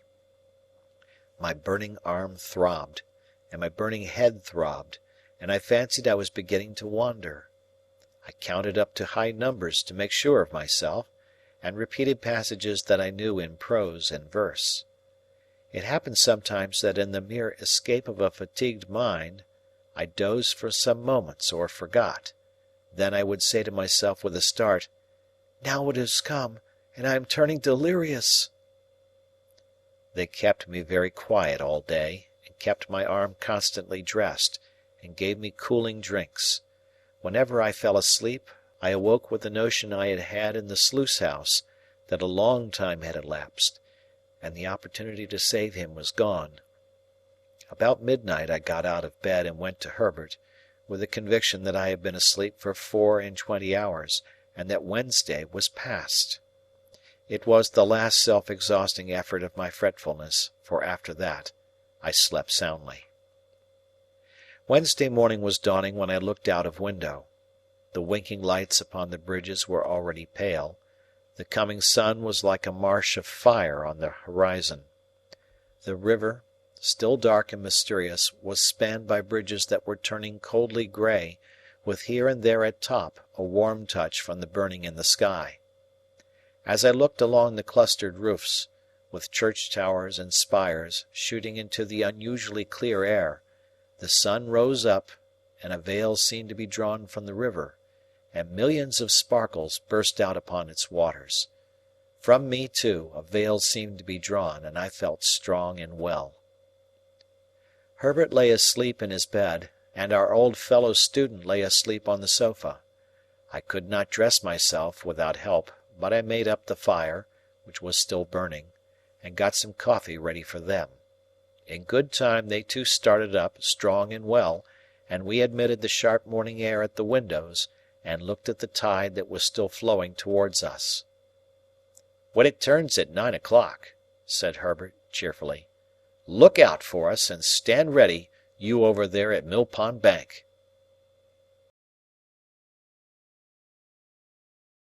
Chapter 54. It was one of those March days when the sun shines hot and the wind blows cold, when it is summer in the light and winter in the shade. We had our pea coats with us, and I took a bag. Of all my worldly possessions I took no more than the few necessaries that filled the bag. Where I might go, what I might do, or when I might return, were questions utterly unknown to me, nor did I vex my mind with them, for it was wholly set on Provis's safety. I only wondered for the passing moment, as I stopped at the door and looked back, under what altered circumstances I should next see those rooms, if ever. We loitered down to the temple stairs, and stood loitering there, as if we were not quite decided to go upon the water at all. Of course I had taken care that the boat should be ready and everything in order. After a little show of indecision, which there were none to see but the 2 or 3 amphibious creatures belonging to our temple stairs, we went on board and cast off, Herbert in the bow, I steering. It was then about high water, 8:30. Our plan was this. The tide, beginning to run down at 9, and being with us until 3, we intended still to creep on after it had turned, and row against it until dark. We should then be well in those long reaches below Gravesend, between Kent and Essex, where the river is broad and solitary, where the waterside inhabitants are very few, and where lone public-houses are scattered here and there, of which we could choose one for a resting-place. There we meant to lie by all night. The steamer for Hamburg and the steamer for Rotterdam would start from London at about 9 on Thursday morning. We should know at what time to expect them, according to where we were, and would hail the first, so that, if by any accident we were not taken aboard, we should have another chance. We knew the distinguishing marks of each vessel. The relief of being at last engaged in the execution of the purpose was so great to me that I felt it difficult to realize the condition in which I had been a few hours before. The crisp air, the sunlight, the movement on the river, and the moving river itself, the road that ran with us, seeming to sympathize with us, animate us, and encourage us on, freshened me with new hope. I felt mortified to be of so little use in the boat, but there were few better oarsmen than my two friends, and they rowed with a steady stroke that was to last all day. At that time, the steam traffic on the Thames was far below its present extent, and the watermen's boats were far more numerous. Of barges, sailing colliers, and coasting traders, there were perhaps as many as now, but of steamships, great and small, not a tithe, or a 20th part so many. Early as it was, there were plenty of scullers going here and there that morning, and plenty of barges dropping down with the tide. The navigation of the river between bridges, in an open boat, was a much easier and commoner matter in those days than it is in these, and we went ahead among many skiffs and wherries briskly. Old London Bridge was soon passed, and old Billingsgate Market with its oyster boats and Dutchmen, and the White Tower, and Trader's Gate, and we were in among the tiers of shipping. Here were the Leith, Aberdeen, and Glasgow steamers, loading and unloading goods, and looking immensely high out of the water as we passed alongside. Here were colliers by the score and score, with the coal whippers plunging off stages on deck, as counterweights to measures of coal swinging up, which were then rattled over the side into barges. Here at her moorings was tomorrow's steamer for Rotterdam, of which we took good notice, and here tomorrow's for Hamburg, under whose bowsprit we crossed. And now I, sitting in the stern, could see, with a faster beating heart, Mill Pond Bank and Mill Pond Stairs. "Is he there?" said Herbert. "Not yet." "Right. He was not to come down till he saw us. Can you see his signal?" "Not well from here, but I think I see it. Now I see him. Pull both. Easy, Herbert. Oars!" We touched the stairs lightly for a single moment, and he was on board, and we were off again. He had a boat cloak with him, and a black canvas bag, and he looked as like a river pilot as my heart could have wished. "Dear boy," he said, putting his arm on my shoulder as he took his seat. "Faithful dear boy, well done. Thank ye, thank ye."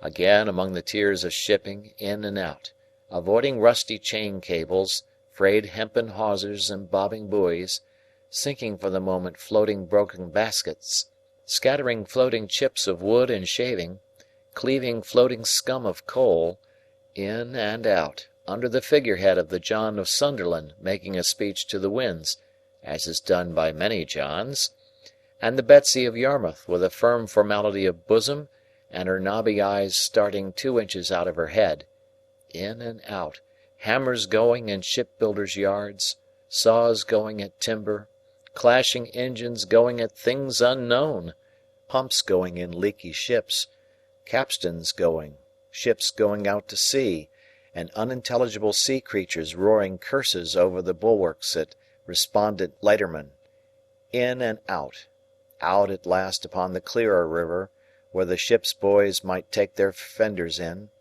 no longer fishing in troubled waters with them over the side, and where the festooned sails might fly out to the wind. At the stairs where we had taken him aboard, and ever since, I had looked warily for any token of our being suspected. I had seen none. We certainly had not been, and at that time as certainly we were not either attended or followed by any boat. If we had been waited on by any boat, I should have run in to shore and have obliged her to go on, or to make her purpose evident. But we held our own without any appearance of molestation. He had his boat cloak on him, and looked, as I have said, a natural part of the scene. It was remarkable, but perhaps the wretched life he had led accounted for it, that he was the least anxious of any of us. He was not indifferent, for he told me that he hoped to live to see his gentleman one of the best of gentlemen in a foreign country. He was not disposed to be passive or resigned, as I understood it, but he had no notion of meeting danger half-way. When it came upon him he confronted it, but it must come before he troubled himself. "If you knowed, dear boy," he said to me, "what it is to sit here alonger my dear boy and have my smoke, arter been day by day betwixt four walls, you'd envy me, but you don't know what it is." "I think I know the delights of freedom," I answered. "Ah," said he, shaking his head gravely, "but you don't know it equal to me. You must have been under lock and key, dear boy, to know it equal to me. But I ain't a-going to be low." It occurred to me as inconsistent that, for any mastering idea, he should have endangered his freedom, and even his life. But I reflected that perhaps freedom without danger was too much apart from all the habit of his existence to be to him what it would be to another man. I was not far out, since he said, after smoking a little, "You see, dear boy, when I was over yonder, t'other side of the world, I was always a-looking to this side, and it come flat to be there, for all I was a-growing rich. Everybody knowed Magwitch, and Magwitch could come, and Magwitch could go, and nobody's head will be troubled about him. They ain't so easy concerning me here, dear boy. Wouldn't be leastwise if they knowed where I was." "If all goes well," said I, "you will be perfectly free and safe again within a few hours." "Well," he returned, drawing a long breath, "I hope so." "And think so?" He dipped his hand in the water over the boat's gunwale, and said, smiling with that softened air upon him which was not new to me, I suppose I think so, dear boy. We'd be puzzled to be more quiet and easy-going than we are at present. But it's a-flowing so soft and pleasant through the water, perhaps, as makes me think it. I was a-thinking through my smoke just then, that we can no more see to the bottom of the next few hours than we can see to the bottom of this river what I catches hold of. Nor yet we can't no more hold their tide than I can hold this. And it's run through my fingers and gone, you see," holding up his dripping hand. "But for your face, I should think you were a little despondent," said I. "Not a bit on it, dear boy. It comes a-flowing on so quiet, and of that there rippling at the boat's head making a sort of a Sunday tune. Maybe I'm growing a trifle old, besides." He put his pipe back in his mouth with an undisturbed expression of face, and sat as composed and contented as if we were already out of England. Yet he was as submissive to a word of advice as if he had been in constant terror, for, when we ran ashore to get some bottles of beer into the boat, and he was stepping out, I hinted that I thought he would be safest where he was, and he said, "Do you, dear boy?" and quietly sat down again. The air felt cold upon the river, but it was a bright day, and the sunshine was very cheering. The tide ran strong. I took care to lose none of it, and our steady stroke carried us on thoroughly well. By imperceptible degrees, As the tide ran out, we lost more and more of the nearer woods and hills and dropped lower and lower between the muddy banks, but the tide was yet with us when we were off Gravesend. As our charge was wrapped in his cloak, I purposely passed within a boat or two's length of the floating custom house, and so out to catch the stream, alongside of two emigrant ships, and under the bows of a large transport with troops on the forecastle, looking down at us. And soon the tide began to slacken and the craft lying at anchor to swing, and presently they had all swung round, and the ships that were taking advantage of the new tide to get up to the pool began to crowd upon us in a fleet, and we kept under the shore, as much out of the strength of the tide now as we could, standing carefully off from low shallows and mudbanks. Our oarsmen were so fresh, by dint of having occasionally let her drive with the tide for a minute or two, that a quarter of an hour's rest proved full as much as they wanted. We got ashore among some slippery stones while we ate and drank what we had with us, and looked about. It was like my own marsh country, flat and monotonous, and with a dim horizon, while the winding river turned and turned, and the great floating buoys upon it turned and turned, and everything else seemed stranded and still. For now the last of the fleet of ships was round the last low point we had headed, and the last green barge, straw-laden, with a brown sail, had followed, and some ballast lighters, shaped like a child's first rude imitation of a boat, lay low in the mud, and a little squat shoal lighthouse on open piles stood crippled in the mud on stilts and crutches, and slimy stakes stuck out of the mud, and slimy stones stuck out of the mud, and red landmarks and tide marks stuck out of the mud, and an old landing stage and an old roofless building slipped into the mud, and all about us was stagnation and mud. We pushed off again, and made what way we could. It was much harder work now, but Herbert and Startop persevered, and rowed and rowed and rowed until the sun went down. By that time the river had lifted us a little, so that we could see above the bank. There was the red sun, on the low level of the shore, in a purple haze, fast deepening into black, and there was the solitary flat marsh, and far away there were the rising grounds, between which and us there seemed to be no life, save here and there in the foreground a melancholy gull. As the night was fast falling, and as the moon, being past the full, would not rise early, we held a little council, a short one, for clearly our course was to lie by at the first lonely tavern we could find. So they plied their oars once more, and I looked out for anything like a house. Thus we held on, speaking little, for 4 or 5 dull miles. It was very cold, and a collier coming by us, with her galley fire smoking and flaring, looked like a comfortable home. The night was as dark by this time as it would be until morning, and what light we had seemed to come more from the river than the sky, as the oars in their dipping struck at a few reflected stars. At this dismal time we were evidently all possessed by the idea that we were followed. As the tide made, it flapped heavily at irregular intervals against the shore, and whenever such a sound came, one or other of us was sure to start and look in that direction. Here and there, the set of the current had worn down the bank into a little creek, and we were all suspicious of such places, and eyed them nervously. Sometimes, "What was that ripple?" one of us would say in a low voice, or another, "Is that a boat yonder?"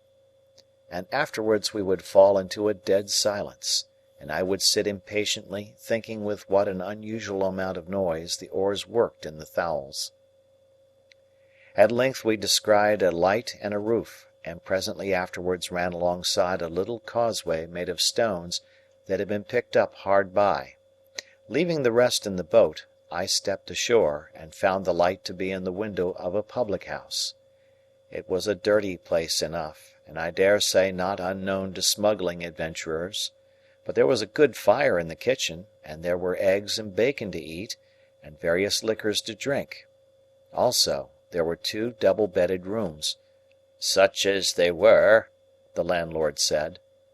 No other company was in the house than the landlord, his wife, and a grizzled male creature, the Jack of the little causeway, who was as slimy and smeary as if he had been a low-water mark too. With this assistant, I went down to the boat again, and we all came ashore and brought out the oars, and rudder, and boat-hook, and all else, and hauled her up for the night. We made a very good meal by the kitchen fire, and then apportioned the bedrooms. Herbert and Startop were to occupy one, I and our charge the other. We found the air as carefully excluded from both as if air were fatal to life, and there were more dirty clothes and bandboxes under the beds than I should have thought the family possessed. But we considered ourselves well off, notwithstanding, for a more solitary place we could not have found. While we were comforting ourselves by the fire after our meal, the Jack, who was sitting in a corner and who had a bloated pair of shoes on, which he had exhibited while we were eating our eggs and bacon, as interesting relics that he had taken a few days ago from the feet of a drowned seaman wash ashore, asked me if we had seen a four-oared galley going up with the tide. When I told him no, he said she must have gone down then, and yet she took up too when she left there. "They must have thought better on it for some reason or other," said the Jack, "and gone down." "A four-oared galley, did you say?" said I. "A four," said the Jack, "and two sitters." "Did they come ashore here?" "They put in with a stone 2-gallon jar for some beer. I'd have been glad to pison the beer myself," said the Jack, "or put some rattling physic in it." "Why?" "I know why," said the Jack. He spoke in a slushy voice, as if much mud had washed into his throat. "He thinks," said the landlord, a weakly meditative man with a pale eye, who seemed to rely greatly on his Jack, "he thinks they was what they wasn't." "I knows what I thinks," observed the Jack. "You thinks customs us, Jack?" said the landlord. "I do," said the Jack. "Then you're wrong, Jack." "Am I?" In the infinite meaning of his reply, and his boundless confidence in his views, the Jack took one of his bloated shoes off, looked into it, knocked a few stones out of it on the kitchen floor, and put it on again. He did this with the air of a Jack who was so right that he could afford to do anything. "Why, what do you make out that they done with their buttons then, Jack?" asked the landlord, vacillating weakly. "Done with their buttons?" returned the Jack. "Chucked 'em overboard, swallered 'em, sewed 'em to come up small salad. Done with their buttons."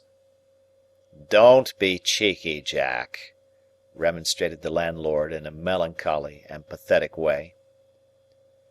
"A custom-house officer knows what to do with his buttons," said the Jack, repeating the obnoxious word with the greatest contempt, "when they comes betwixt him and his own light. A 4 and 2 sitters don't go hanging and hovering, up with one tide and down with another, and both with and against another, without there being custom-house at the bottom of it." Saying which he went out in disdain, and the landlord, having no one to reply upon, found it impracticable to pursue the subject. The dialogue made us all uneasy, and me very uneasy. The dismal wind was muttering round the house, the tide was flapping at the shore, and I had a feeling that we were caged and threatened. A four-oared galley hovering about in so unusual a way as to attract this notice was an ugly circumstance that I could not get rid of. When I had induced Provis to go up to bed, I went outside with my two companions (Startop by this time knew the state of the case), and held another council. Whether we should remain at the house until near the steamer's time, which would be about 1 in the afternoon, or whether we should put off early in the morning, was the question we discussed. On the whole, we deemed it the better course to lie where we were, until within an hour or so of the steamer's time, and then to get out in her track and drift easily with the tide. Having settled to do this, we returned into the house and went to bed. I lay down with the greater part of my clothes on, and slept well for a few hours. When I awoke, the wind had risen, and the sign of the house, the ship, was creaking and banging about, with noises that startled me. Rising softly, for my charge lay fast asleep, I looked out of the window. It commanded the causeway where we had hauled up our boat, and as my eyes adapted themselves to the light of the clouded moon, I saw two men looking into her. They passed by under the window looking at nothing else, and they did not go down to the landing place which I could discern to be empty, but struck across the marsh in the direction of the Nore. My first impulse was to call up Herbert, and show him the two men going away. But, reflecting, before I got into his room, which was at the back of the house and adjoined mine, that he and Startop had had a harder day than I, and were fatigued, I forbore. Going back to my window, I could see the two men moving over the marsh. In that light, however, I soon lost them, and feeling very cold, lay down to think of the matter, and fell asleep again. We were up early. As we walked to and fro all four together, before breakfast, I deemed it right to recount what I had seen. Again our charge was the least anxious of the party. It was very likely that the men belonged to the custom house, he said quietly, and that they had no thought of us. I tried to persuade myself that it was so, as indeed it might easily be. However, I proposed that he and I should walk away together to a distant point we could see, and that the boat should take us aboard there, or as near there as might prove feasible, at about noon. This being considered a good precaution, soon after breakfast he and I set forth, without saying anything at the tavern. He smoked his pipe as we went along, and sometimes stopped to clap me on the shoulder. One would have supposed that it was I who was in danger, not he, and that he was reassuring me. We spoke very little. As we approached the point, I begged him to remain in a sheltered place, while I went on to reconnoitre, for it was towards it that the men had passed in the night. He complied, and I went on alone. There was no boat off the point, nor any boat drawn up anywhere near it, nor were there any signs of the men having embarked there. But, to be sure, the tide was high, and there might have been some footprints under water. When he looked out from his shelter in the distance, and saw that I waved my hat to him to come up, he rejoined me, and there we waited, sometimes lying on the bank, wrapped in our coats, and sometimes moving about to warm ourselves, until we saw our boat coming round. We got aboard easily, and rowed out into the track of the steamer.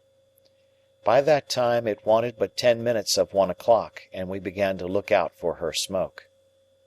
But it was 1:30 before we saw her smoke, and soon afterwards we saw behind it the smoke of another steamer.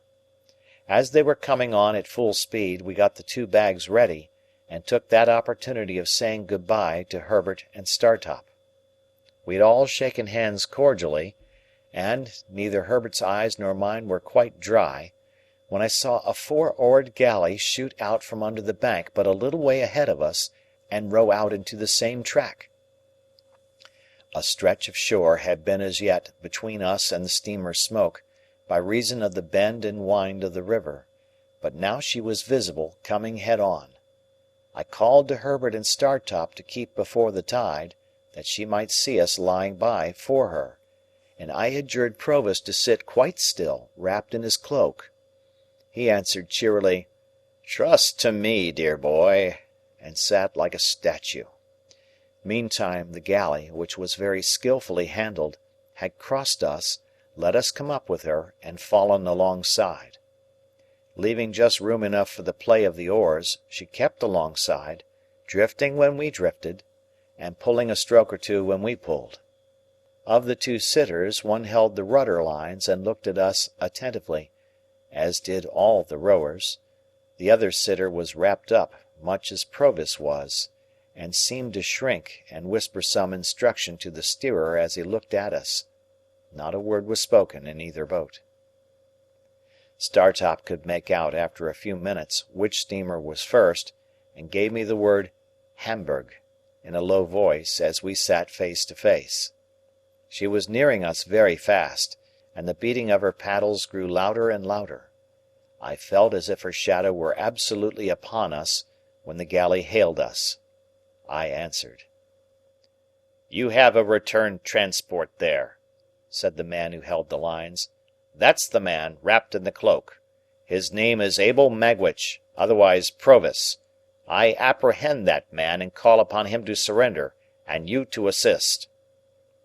At the same moment, without giving any audible direction to his crew, he ran the galley abroad of us. They had pulled one sudden stroke ahead, had got their oars in, had run athwart us, and were holding on to our gunwale before we knew what they were doing. This caused great confusion on board the steamer, and I heard them calling to us, and heard the order given to stop the paddles, and heard them stop, but felt her driving down upon us irresistibly.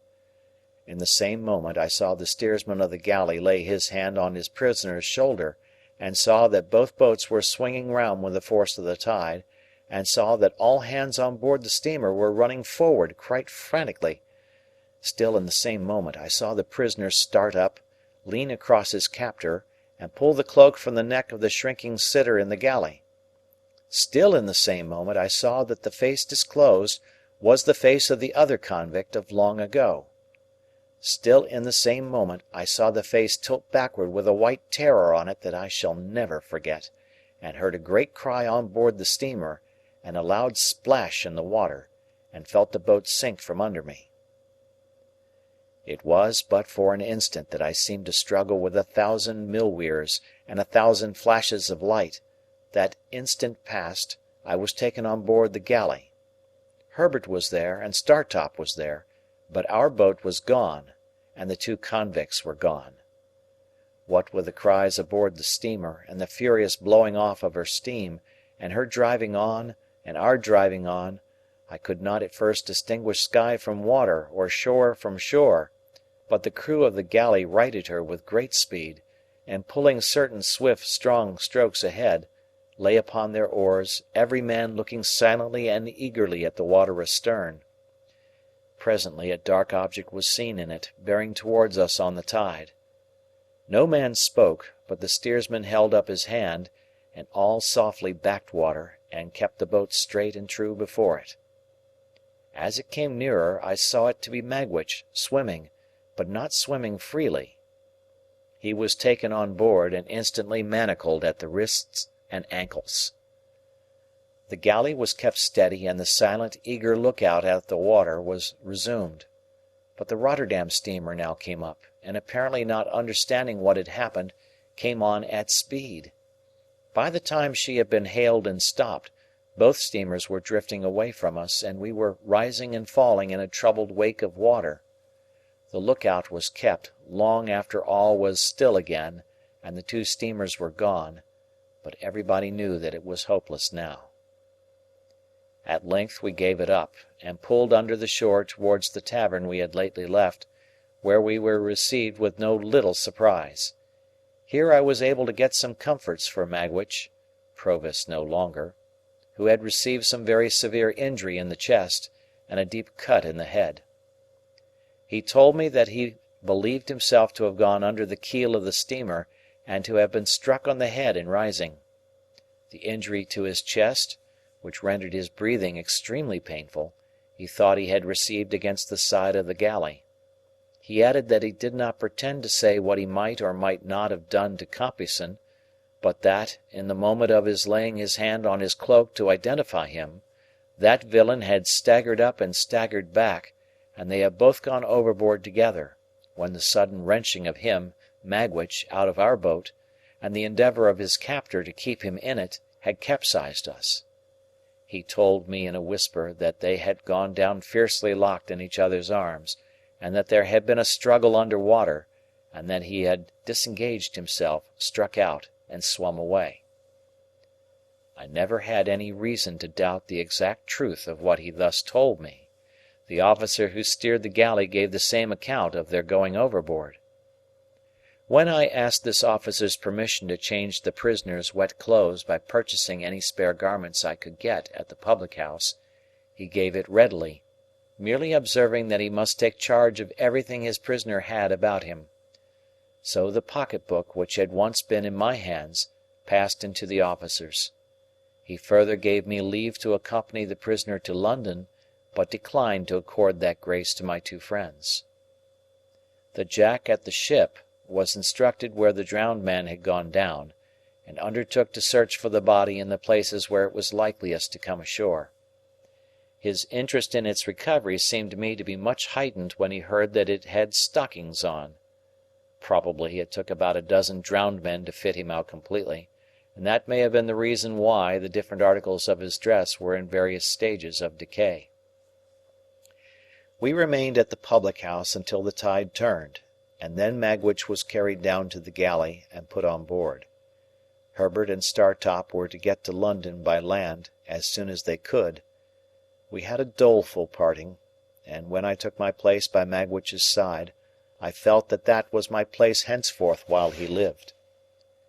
For now my repugnance to him had all melted away, and in the hunted, wounded, shackled creature who held my hand in his, I only saw a man who had meant to be my benefactor, and who had felt affectionately, gratefully, and generously towards me with great constancy through a series of years. I only saw in him a much better man than I had been to Joe.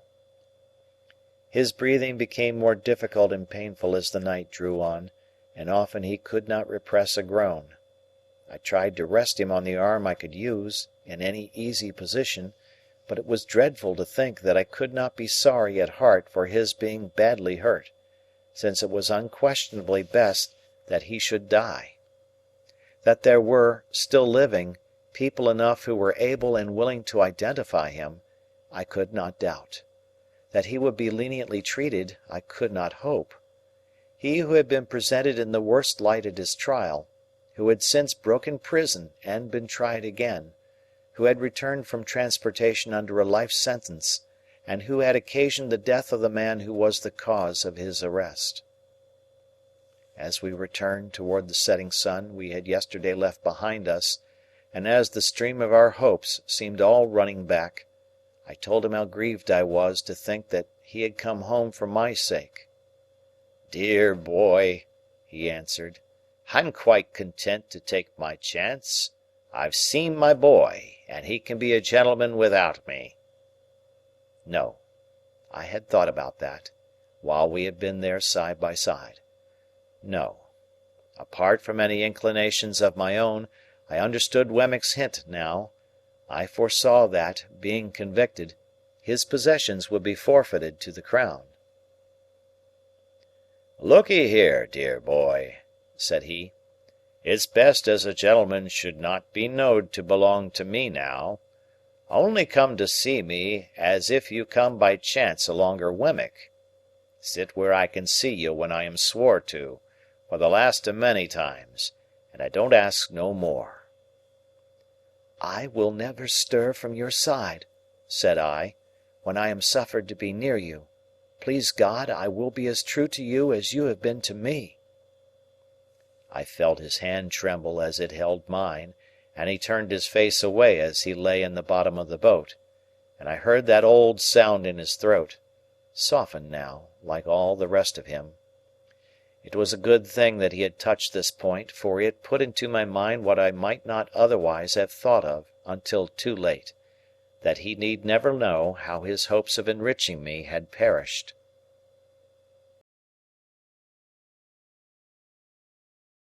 Chapter 55. He was taken to the police court next day, and would have been immediately committed for trial, but that it was necessary to send down for an old officer of the prison ship from which he had once escaped, to speak to his identity. Nobody doubted it, but Compeyson, who had meant to depose to it, was tumbling on the tides dead, and it happened that there was not at that time any prison officer in London who could give the required evidence. I had gone direct to Mr. Jaggers at his private house, on my arrival overnight, to retain his assistance, and Mr. Jaggers on the prisoner's behalf would admit nothing. It was the sole resource, for he told me that the case must be over in 5 minutes when the witness was there, and that no power on earth could prevent its going against us. I imparted to Mr. Jaggers my design of keeping him in ignorance of the fate of his wealth. Mr. Jaggers was querulous and angry with me for having "let it slip through my fingers," and said we must memorialize by and by, and try at all events for some of it. But he did not conceal from me that, although there might be many cases in which the forfeiture could not be exacted, there were no circumstances in this case to make it one of them. I understood that very well. I was not related to the outlaw, or connected with him by any recognizable tie. He had put his hand to no writing or settlement in my favour before his apprehension, and to do so now would be idle. I had no claim, and I finally resolved, and ever afterwards abided by the resolution, that my heart should never be sickened with the hopeless task of attempting to establish one. There appeared to be reason for supposing that the drowned informer had hoped for a reward out of this forfeiture, and had obtained some accurate knowledge of Magwitch's affairs. When his body was found, many miles from the scene of his death, and so horribly disfigured that he was only recognizable by the contents of his pockets, notes were still legible, folded in a case he carried. Among these were the name of a banking house in New South Wales, where a sum of money was, and the designation of certain lands of considerable value. Both these heads of information were in a list that Magwitch, while in prison, gave to Mr. Jaggers, of the possessions he supposed I should inherit. His ignorance, poor fellow, at last served him. He never mistrusted but that my inheritance was quite safe with Mr. Jaggers' aid. After 3 days' delay, during which the Crown prosecution stood over for the production of the witness from the prison ship, the witness came and completed the easy case. He was committed to take his trial at the next sessions, which would come on in a month. It was at this dark time of my life that Herbert returned home one evening, a good deal cast down, and said, "My dear Handel, I fear I shall soon have to leave you." His partner having prepared me for that, I was less surprised than he thought. "We shall lose a fine opportunity if I put off going to Cairo, and I am very much afraid I must go, Handel, when you most need me." "Herbert, I shall always need you, because I shall always love you, but my need is no greater now than at another time." "You will be so lonely." "I have not leisure to think of that," said I. "You know that I am always with him to the full extent of the time allowed, and that I should be with him all day long if I could. And when I come away from him, you know that my thoughts are with him." The dreadful condition to which he was brought was so appalling to both of us that we could not refer to it in plainer words. "My dear fellow," said Herbert, "let the near prospect of our separation, for it is very near, be my justification for troubling you about yourself. Have you thought of your future?" "No, for I have been afraid to think of any future." "But yours cannot be dismissed. Indeed, my dear, dear Handel, it must not be dismissed. I wish you would enter on it now, as far as a few friendly words go, with me." "I will," said I. "In this branch house of ours, Handel, we must have a—" I saw that his delicacy was avoiding the right word, so I said, "a clerk." "A clerk. And I hope it is not unlikely that he may expand, as a clerk of your acquaintance has expanded, into a partner. Now, Handel, in short, my dear boy, will you come to me?" There was something charmingly cordial and engaging in the manner in which, after saying, "Now, Handel," as if it were the grave beginning of a portentous business exordium, he had suddenly given up that tone, stretched out his honest hand, and spoken like a schoolboy. "Clara and I have talked about it again and again," Herbert pursued, "and the dear little thing begged me only this evening, with tears in her eyes, to say to you that, if you will live with us when we come together, she will do her best to make you happy, and to convince her husband's friend that he is her friend too. We should get on so well, Handel." I thanked her heartily, and I thanked him heartily, but said I could not yet make sure of joining him as he so kindly offered. Firstly, my mind was too preoccupied to be able to take in the subject clearly. Secondly, there was a vague something lingering in my thoughts that will come out very near the end of this slight narrative. "But if you thought, Herbert, that you could, without doing any injury to your business, leave the question open for a little while—" "For any while," cried Herbert. "6 months, a year." "Not so long as that," said I. 2 or 3 months at most." Herbert was highly delighted when we shook hands on this arrangement, and said he could now take courage to tell me that he believed he must go away at the end of the week. "And Clara?" said I. "The dear little thing," returned Herbert, "holds dutifully to her father as long as he lasts, but he won't last long. Mrs. Whimple confides to me that he is certainly going." "Not to say an unfeeling thing," said I, "he cannot do better than go." "I am afraid that must be admitted," said Herbert. "And then I shall come back for the dear little thing, and the dear little thing and I will walk quietly into the nearest church. Remember, the blessed darling comes of no family, my dear Handel, and never looked into the red book, and hasn't a notion about her grandpapa. What a fortune for the son of my mother!" On the Saturday in that same week I took my leave of Herbert, full of bright hope, but sad and sorry to leave me, as he sat on one of the seaport mail coaches. I went into a coffee-house to write a little note to Clara, telling her he had gone off, sending his love to her over and over again, and then went to my lonely home, if it deserved the name, for it was now no home to me, and I had no home anywhere. On the stairs I encountered Wemmick, who was coming down, after an unsuccessful application of his knuckles to my door. I had not seen him alone since the disastrous issue of the attempted flight, and he had come, in his private and personal capacity, to say a few words of explanation in reference to that failure.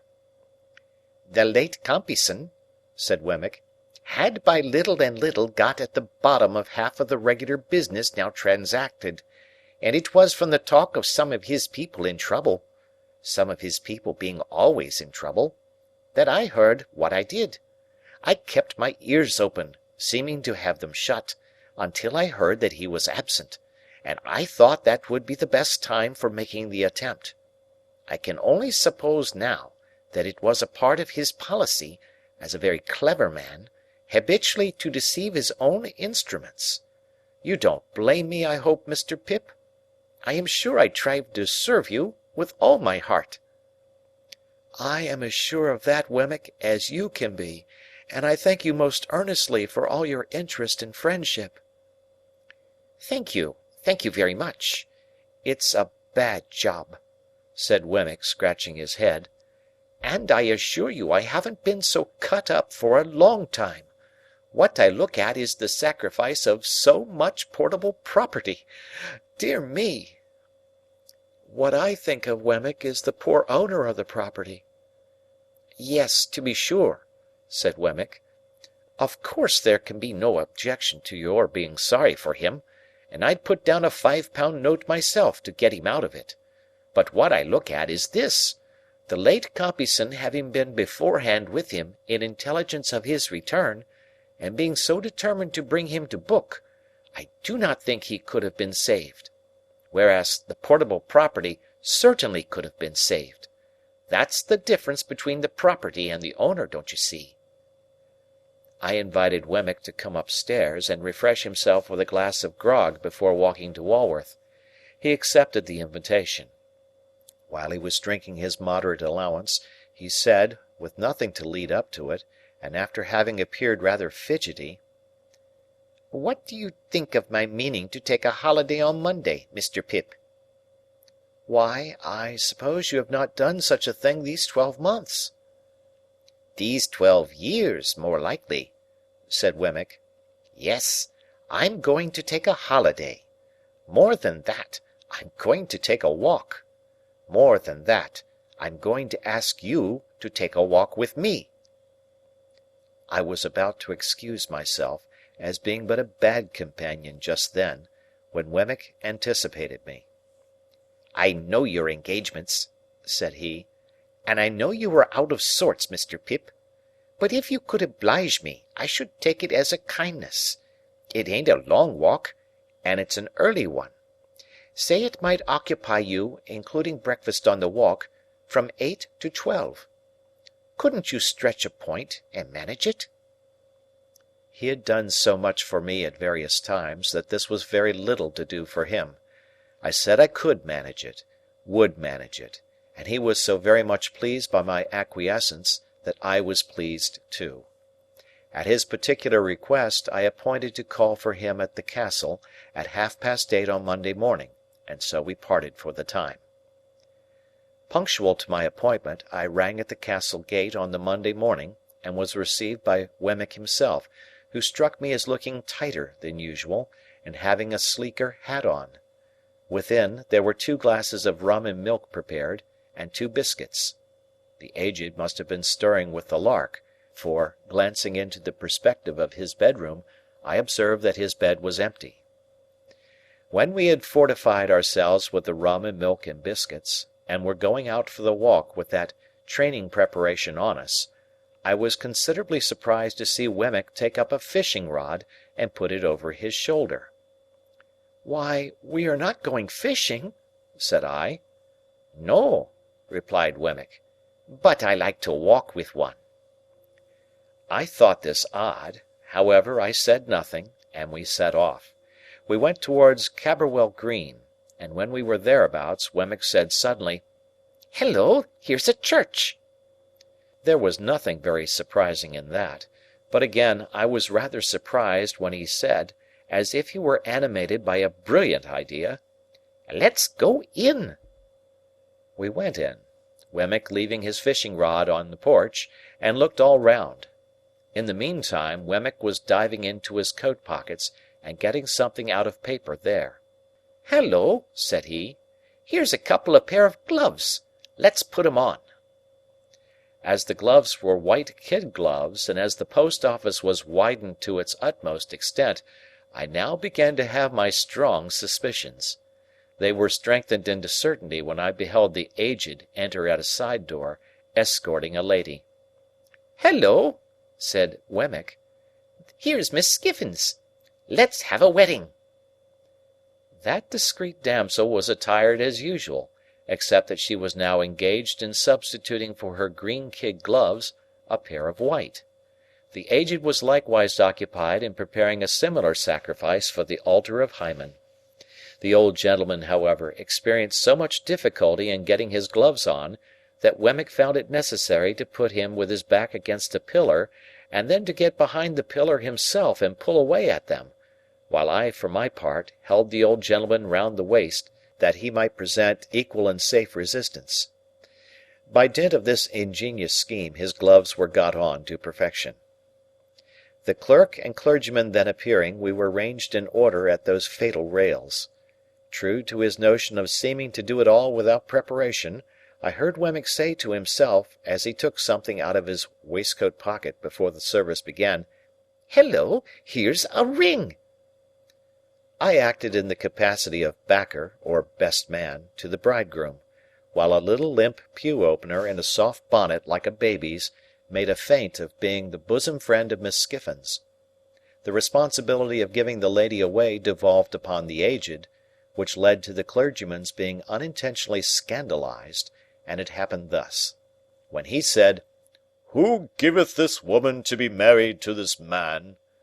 the old gentleman, not in the least knowing what point of the ceremony we had arrived at, stood most amiably beaming at the 10 Commandments, upon which the clergyman said again, "Who giveth this woman to be married to this man?" The old gentleman being still in a state of most estimable unconsciousness, the bridegroom cried out in his accustomed voice, "Now, Aged P, you know, who giveth?" To which the Aged replied with great briskness, before saying that he gave, "All right, John, all right, my boy." And the clergyman came to so gloomy a pause upon it that I had doubts for the moment whether we should get completely married that day. It was completely done, however, and when we were going out of church, Wemmick took the cover off the font, and put his white gloves in it, and put the cover on again. Mrs. Wemmick, more heedful of the future, put her white gloves in her pocket and assumed her green. "Now, Mr. Pip," said Wemmick, triumphantly shouldering the fishing rod as we came out, "let me ask you whether anybody would suppose this to be a wedding party?" Breakfast had been ordered at a pleasant little tavern, a mile or so away upon the rising ground beyond the green, and there was a bagatelle board in the room, in case we should desire to unbend our minds after the solemnity. It was pleasant to observe that Mrs. Wemmick no longer unwound Wemmick's arm when it adapted itself to her figure, but sat in a high-backed chair against the wall, like a violoncello in its case, and submitted to be embraced as that melodious instrument might have done. We had an excellent breakfast, and when any one declined anything on table, Wemmick said, "Provided by contract, you know. Don't be afraid of it." I drank to the new couple, drank to the Aged, drank to the castle, saluted the bride at parting, and made myself as agreeable as I could. Wemmick came down to the door with me, and I again shook hands with him, and wished him joy. "Thank'ee," said Wemmick, rubbing his hands. "She's such a manager of fowls, you have no idea. You shall have some eggs, and judge for yourself. I say, Mr. Pip," calling me back, and speaking low, "this is altogether a Walworth sentiment, please." "I understand. Not to be mentioned in Little Britain," said I. Wemmick nodded. "After what you let out the other day, Mr. Jaggers may as well not know of it. He might think my brain was softening, or something of the kind." Chapter 56. He lay in prison very ill, during the whole interval between his committal for trial and the coming round of the sessions. He had broken 2 ribs, they had wounded one of his lungs, and he breathed with great pain and difficulty, which increased daily. It was a consequence of his hurt that he spoke so low as to be scarcely audible, therefore he spoke very little. But he was ever ready to listen to me, and it became the first duty of my life to say to him, and read to him, what I knew he ought to hear. Being far too ill to remain in the common prison, he was removed, after the first day or so, into the infirmary. This gave me opportunities of being with him that I could not otherwise have had. And but for his illness he would have been put in irons, for he was regarded as a determined prison-breaker, and I know not what else. Although I saw him every day, it was for only a short time; hence the regularly recurring spaces of our separation were long enough to record on his face any slight changes that occurred in his physical state. I do not recollect that I once saw any change in it for the better. He wasted, and became slowly weaker and worse, day by day, from the day when the prison door closed upon him.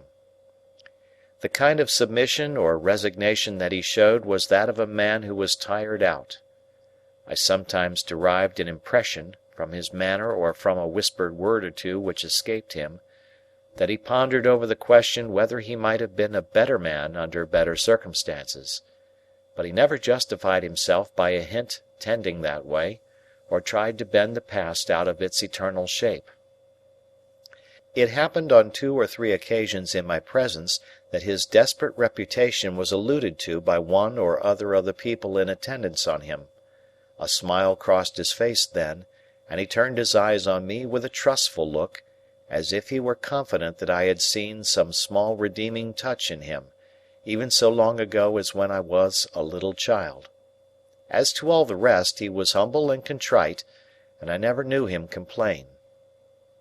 When the sessions came round, Mr. Jaggers caused an application to be made for the postponement of his trial until the following sessions. It was obviously made with the assurance that he could not live so long, and was refused. The trial came on at once, and when he was put to the bar, he was seated in a chair. No objection was made to my getting close to the dock, on the outside of it, and holding the hand that he stretched forth to me. The trial was very short and very clear.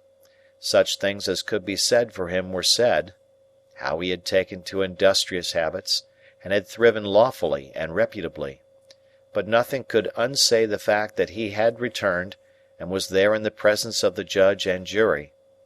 It was impossible to try him for that, and do otherwise than find him guilty. At that time it was the custom, as I learnt from my terrible experience of that sessions, to devote a concluding day to the passing of sentences, and to make a finishing effect with the sentence of death. But for the indelible picture that my remembrance now holds before me, I could scarcely believe, even as I write these words, that I saw 32 men and women put before the judge to receive that sentence together. Foremost among the 32 was he, seated, that he might get breath enough to keep life in him. The whole scene starts out again in the vivid colours of the moment, down to the drops of April rain on the windows of the court, glittering in the rays of April sun.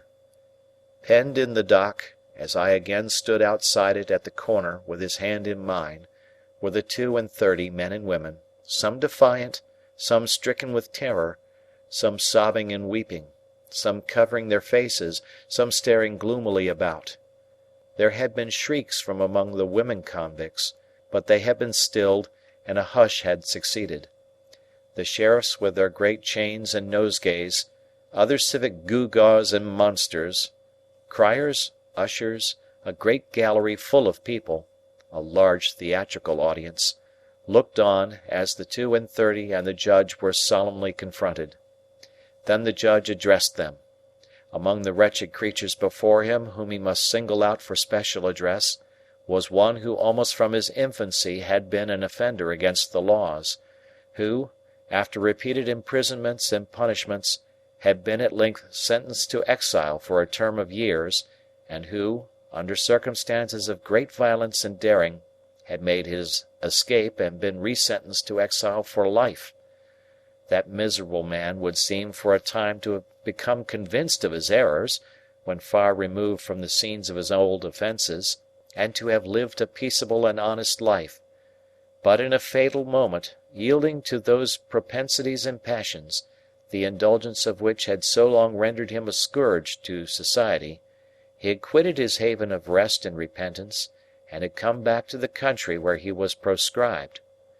Being here presently denounced, he had for a time succeeded in evading the officers of justice, but being at length seized while in the act of flight, he had resisted them, and had, he best knew whether by express design or in the blindness of his hardihood, caused the death of his denouncer, to whom his whole career was known.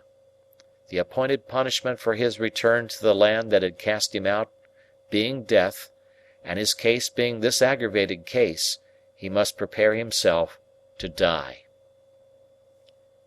The sun was striking in at the great windows of the court, through the glittering drops of rain upon the glass, and it made a broad shaft of light between the 32 and the judge, linking both together, and perhaps reminding some among the audience how both were passing on, with absolute equality, to the greater judgment that knoweth all things and cannot err.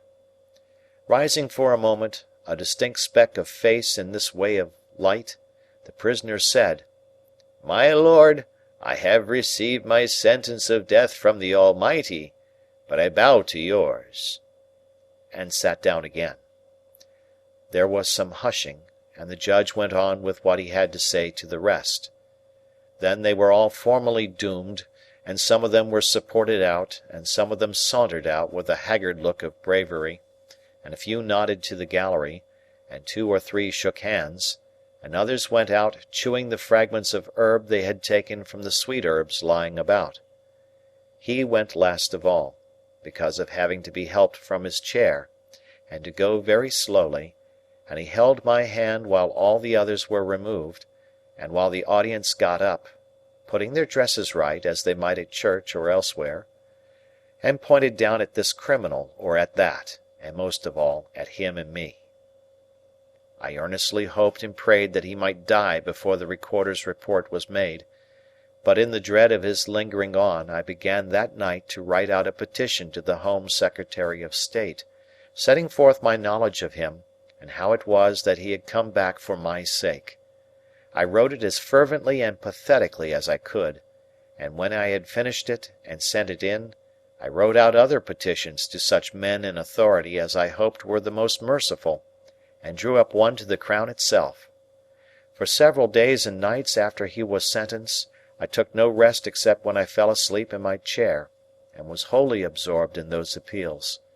And after I had sent them in, I could not keep away from the places where they were, but felt as if they were more hopeful and less desperate when I was near them. In this unreasonable restlessness and pain of mind I would roam the streets of an evening, wandering by those offices and houses where I had left the petitions.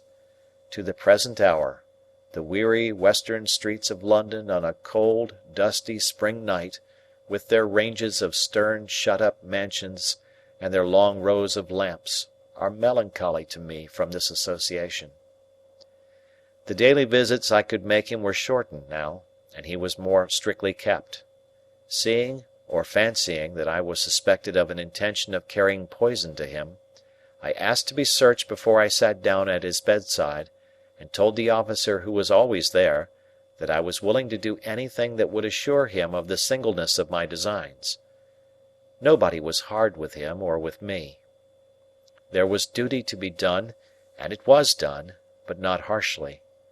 The officer always gave me the assurance that he was worse, and some other sick prisoners in the room, and some other prisoners who attended on them as sick nurses, malefactors, but not incapable of kindness, God be thanked, always joined in the same report. As the days went on, I noticed more and more that he would lie placidly looking at the white ceiling, with an absence of light in his face until some word of mine brightened it for an instant, and then it would subside again. Sometimes he was almost or quite unable to speak, and then he would answer me with slight pressures on my hand, and I grew to understand his meaning very well. The number of the days had risen to 10, when I saw a greater change in him than I had seen yet. His eyes were turned towards the door, and lighted up as I entered. "Dear boy," he said, as I sat down by his bed, "I thought you was late, but I knowed you couldn't be that." "It is just the time," said I. "I waited for it at the gate." "You always waits at the gate, don't you, dear boy?" "Yes, not to lose a moment of the time." "Thank'ee, dear boy, thank'ee. God bless you. You've never deserted me, dear boy." I pressed his hand in silence, for I could not forget that I had once meant to desert him. "And what's the best of all," he said, "you've been more comfortable alonger me, since I was under a dark cloud, than when the sun shone. That's best of all." He lay on his back, breathing with great difficulty. Do what he would, and love me though he did, the light left his face ever and again, and a film came over the placid look at the white ceiling. "Are you in much pain today?" "I don't complain of none, dear boy." "You never do complain." He had spoken his last words. He smiled, and I understood his touch to mean that he wished to lift my hand and lay it on his breast. I laid it there, and he smiled again, and put both his hands upon it. The allotted time ran out while we were thus, but looking round I found the governor of the prison standing near me, and he whispered, "You needn't go yet." I thanked him gratefully, and asked, "Might I speak to him, if he can hear me?" The governor stepped aside, and beckoned the officer away. The change, though it was made without noise, drew back the film from the placid look at the white ceiling, and he looked most affectionately at me. "Dear Magwitch, I must tell you now at last. You understand what I say?" A gentle pressure on my hand. "You had a child once, whom you loved and lost. A stronger pressure on my hand. She lived, and found powerful friends. She is living now. She is a lady and very beautiful. And I love her." With a last faint effort, which would have been powerless but for my yielding to it and assisting it, he raised my hand to his lips. Then he gently let it sink upon his breast again, with his own hands lying on it. The placid look at the white ceiling came back, and passed away, and his head dropped quietly on his breast. Mindful, then, of what we had read together, I thought of the two men who went up into the temple to pray, and I knew there were no better words that I could say beside his bed than, "O Lord, be merciful to him, a sinner."